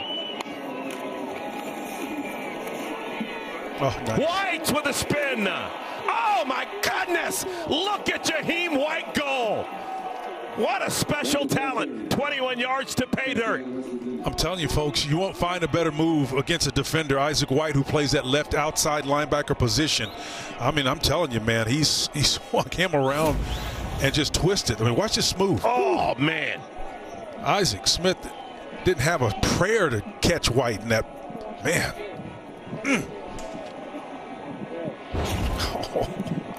So West Virginia, after that disastrous second quarter, they've gone toe-to-toe with Texas Tech. 8 plays, 75 yards, and again, they're going to go for it, go for the 2-point conversion. They tried a trick play a moment ago to try and get the ball to their All-American left tackle, Wyatt Milam. This play standard issue, back of the end zone, incomplete. Nice defense played by Braylon Lux. Braylon's an athletic corner out there, man. Watch him break this thing up here. Nice spin house move right here on the other end to close it out. Get closer to the doorstep. We're knocking back in a hiccup. Ooh.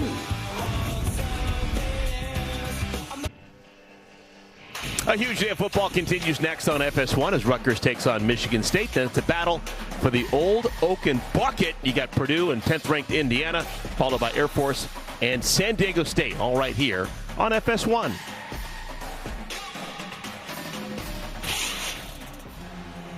Taj Brooks playing his final home game for the Texas Tech Red Raiders. Texas Tech's all-time rushing leader. Maybe his final carries at home. I think you'd be hard-pressed to find a player who has meant more to a program, particularly at the time when we're bringing attention to him, when 8 players are able to move as they choose from institution to institution, than Taj Brooks has meant to Texas Tech. A unbelievable talent he is, to be sure. He carries the ball with aplomb. He carries it with finesse when he has to, but sometimes it's just all about pure power. He can catch the football, and he's shown that in recent weeks. The ability to score from short range distance. He's been able to score from long range. Doesn't matter what you do with Brooks. He's a complete player. 150 yards. A couple of catches. This is 7 days after he had 9 catches in the win against Oklahoma State. And Brooks That is one tough guy to bring down. Got a new quarterback into the game. Yeah. Will Hammond, true freshman quarterback, who's played a little bit this year. He's from Austin, Texas. Yep, Will's getting a chance to run it a little bit, and I think that's a smart thing you want to do. I know Zach Keatley likes it. It makes his job easier as a coordinator, trying to please those guys that want to be a part of this vaunted system. Hammond's going to call his own number, and he's got the first down. Yeah, one of the things in college football that you have to manage these days is opportunities and playing time.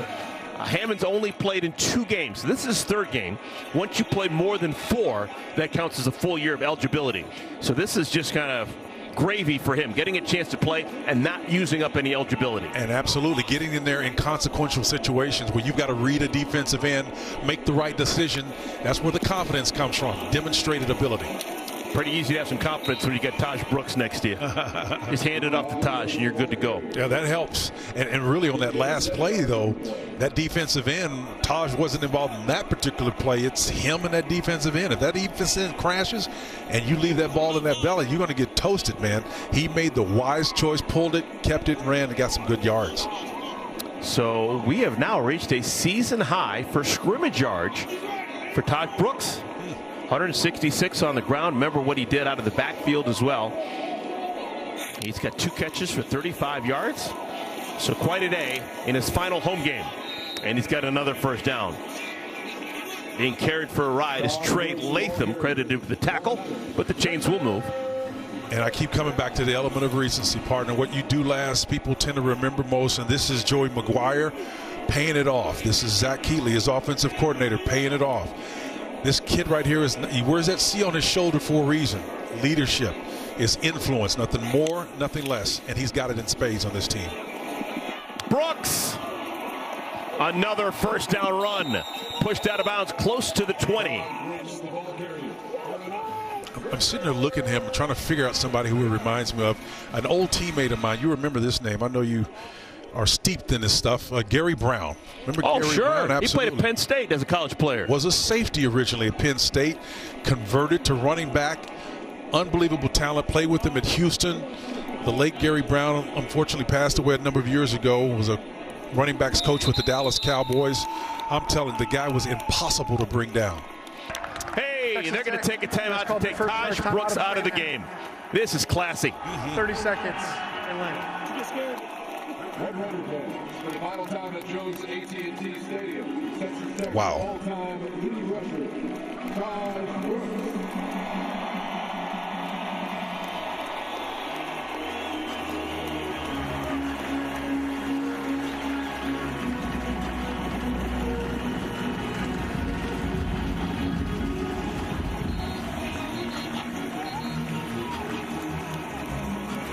Well, Red Raider fans, Joey McGuire, I tip my cap. You did it right. That is how you honor one of your legends. It's about moments, partner, and they'll remember that one. That extended pregnant pause to appreciate a guy that's meant so much to your program will live in infamy.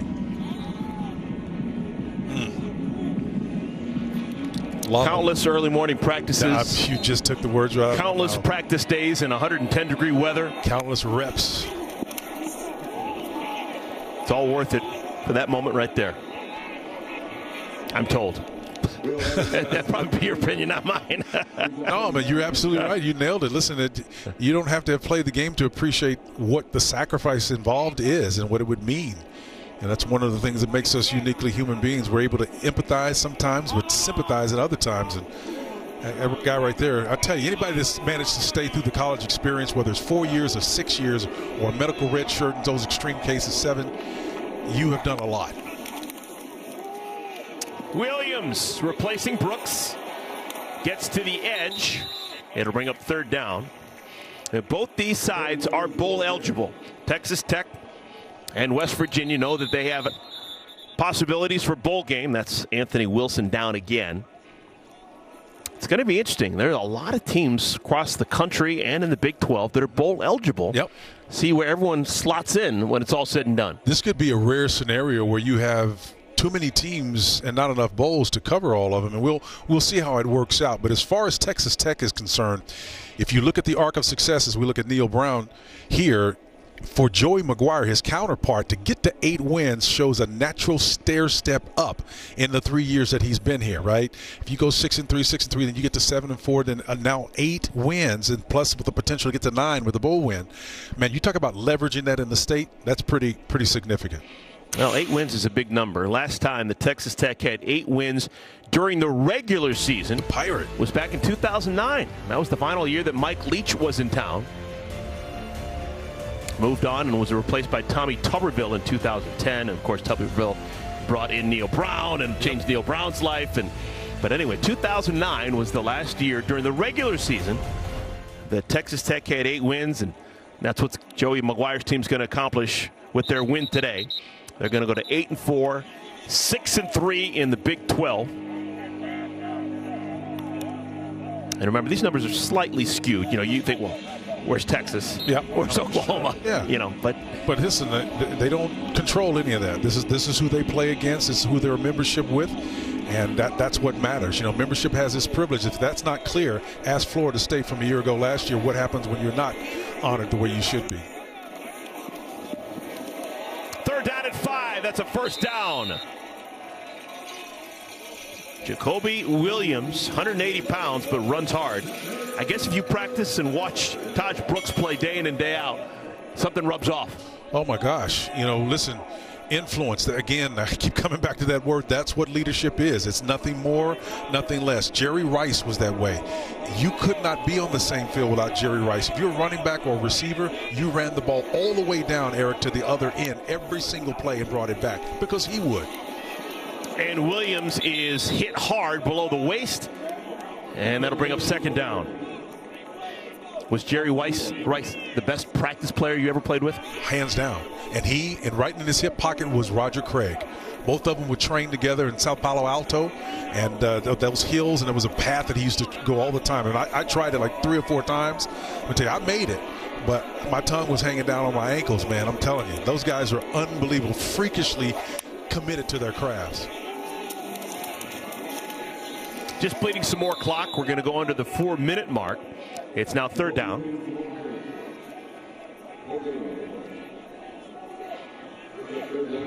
This game turned in the 2nd quarter. It was a 6-3 Texas Tech lead at the end of the first 15 minutes, and then a 29-0 2nd quarter for Texas Tech. And really in the second half, it's all been relative window dressing. And you bring up a great point about the whole momentum and the relative success that these teams are experiencing today. Texas Tech on an arc up as Hammond releases and let's shorten away. There's going to be a holding penalty on this on the back end, but the bottom line is the arc that they're on, and conversely with West Virginia, it's going to be a tough sell, man, to get the right recruits in, to get them convinced. You lost 5 home games. You won your last one, but you got toasted on this last one here. Pass interference, number 18. Defense, spot foul, automatic first down. These days, one of the things you learn about these kids is we live in a world of images and impressions, and most people aren't interested in pulling away the veneer. They deal with what's on the surface, and they make decisions based on how good you played today, how good you played last week. Anything past that, you lose a kid for 2-3 years, you've lost the whole recruiting class. Hammond wants to throw. No, he wants to run. Nice move. And he's got a touchdown. Rushing touchdown for the true freshman Will Hammond, getting some 4th quarter playing time. I'm digging this right here. I don't know if you guys know what a Hammond B3 organ is, but there's a Leslie on top of it. That thing spins and turns like this. Watch Hammond turn in the end zone. He rides and mesh and gets it outside and can't see anything. He says, look, let me spin and put some sound on you, brother. Oh, my. You got to be the only guy in the history of college football that pulls out an organ reference for Hammond. I went to church 3 times a week. Are you kidding me?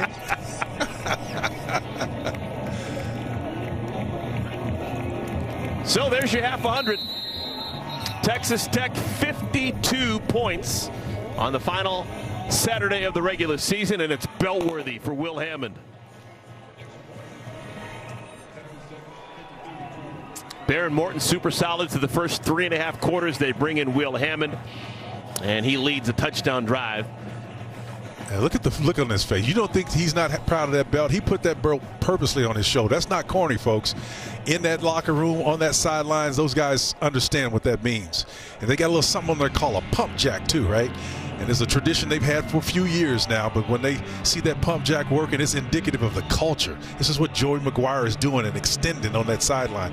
Everything is connected from top to bottom. Number 48 for Texas Tech is now checking in, wearing number 49. 48 now checking in. Will Hammond also checks another box for Joey McGuire. He is a Texas native. He is from Austin, Texas. Oh, yeah. And the way that Joey McGuire has such pride in the state of Texas high school football, I really have a hard time imagining him with a non-Texan quarterback. Well, it gives you an anchor, right, in that state of Texas in a critical position. If you look at California, Florida, and Texas, your elite quarterbacks are going to come from those states, man. Let's take a look at the Big 12 standings. This is the final day of the regular season. We've got a final. Baylor defeats Kansas. Wow. How about Kansas riding that roller coaster? Oh, My man. Goodness, great wins. And they finished the regular season with a loss against Baylor. Colorado, of course, that win yesterday. Travis Hunter, everyone wants to talk about him nationwide, worldwide, with what he's been able to do, both sides of the ball.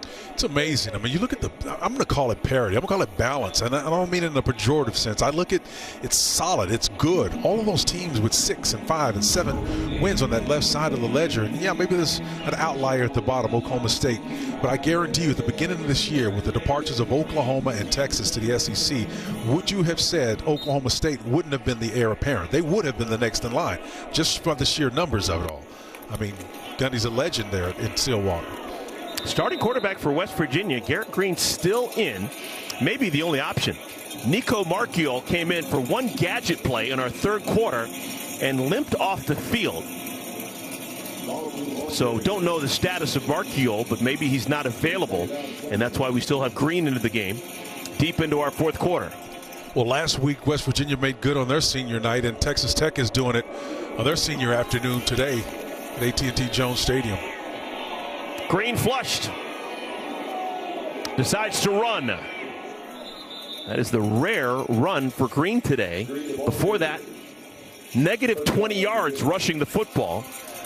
You get negative yards as a quarterback when you're sacked in the college game.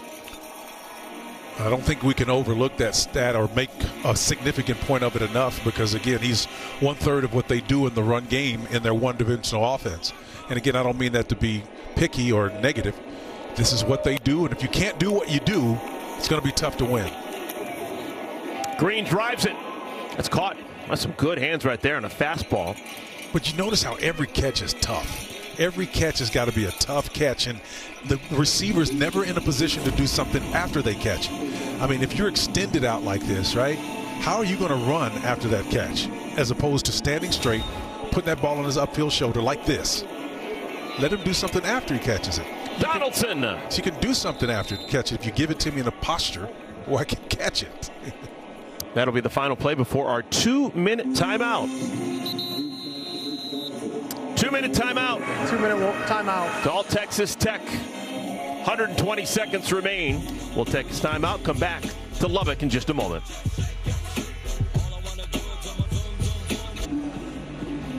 Welcome back, everyone. Final 2 minutes here. West Virginia, Texas Tech. It's been all Texas Tech since the second quarter. With Spencer Tillman, I'm Eric Collins. West Virginia's got the ball. 2nd down and 6.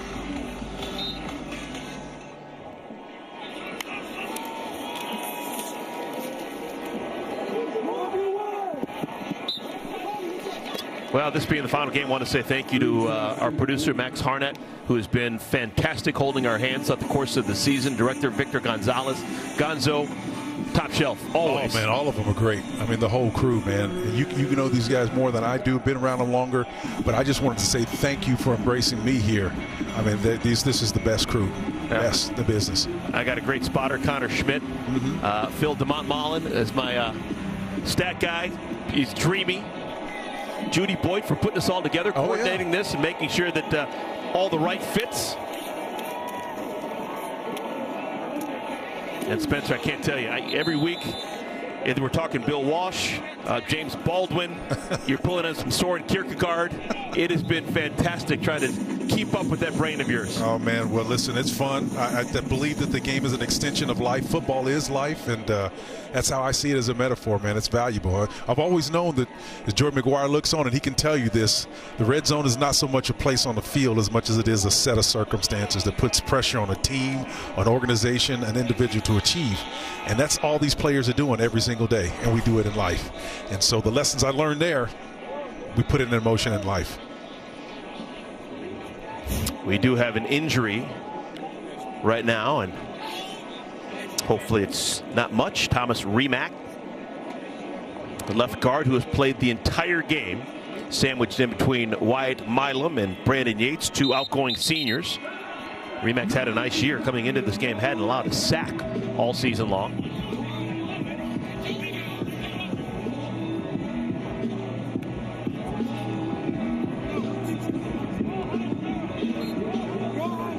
Penny for Neil Brown's thoughts, whatever he's thinking right now, man. It's been a tough year, and one where they've lost so many home games, and they did end on a positive note. But boy, I tell you, that state is passionate. You know, years ago I learned that if you're weak and frail in your daily lives, particularly in a place like West Virginia, people live through their sports programs, and you gotta deliver, man.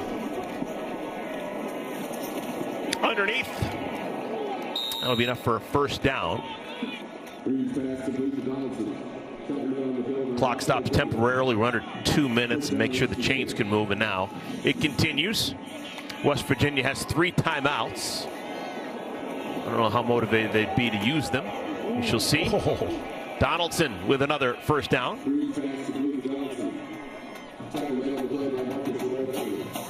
Clock moving. We are under 1 minute to play.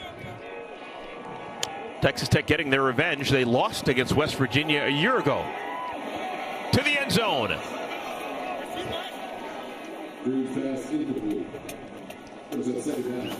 Another pass high and away as Green's trying to sit back and navigate from that pocket. He's got thumbs hurting. A little gimpy in the leg earlier tonight. I'll tell you what, there's no more physically fit guy. He hit his hands here on this play. Watch him hit the hand. I may be on top of the helmet. Yep, boom. Oh, His yeah. own lineman backed up into him.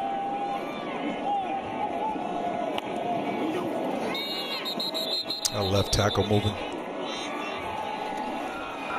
False start, number 74. Offense, 5-yard penalty. Second down. Rare mistake by Wyatt Milam. Yeah, very rare. Spencer, I really enjoyed watching some of the newer teams come into the Big 12. Oh, yeah.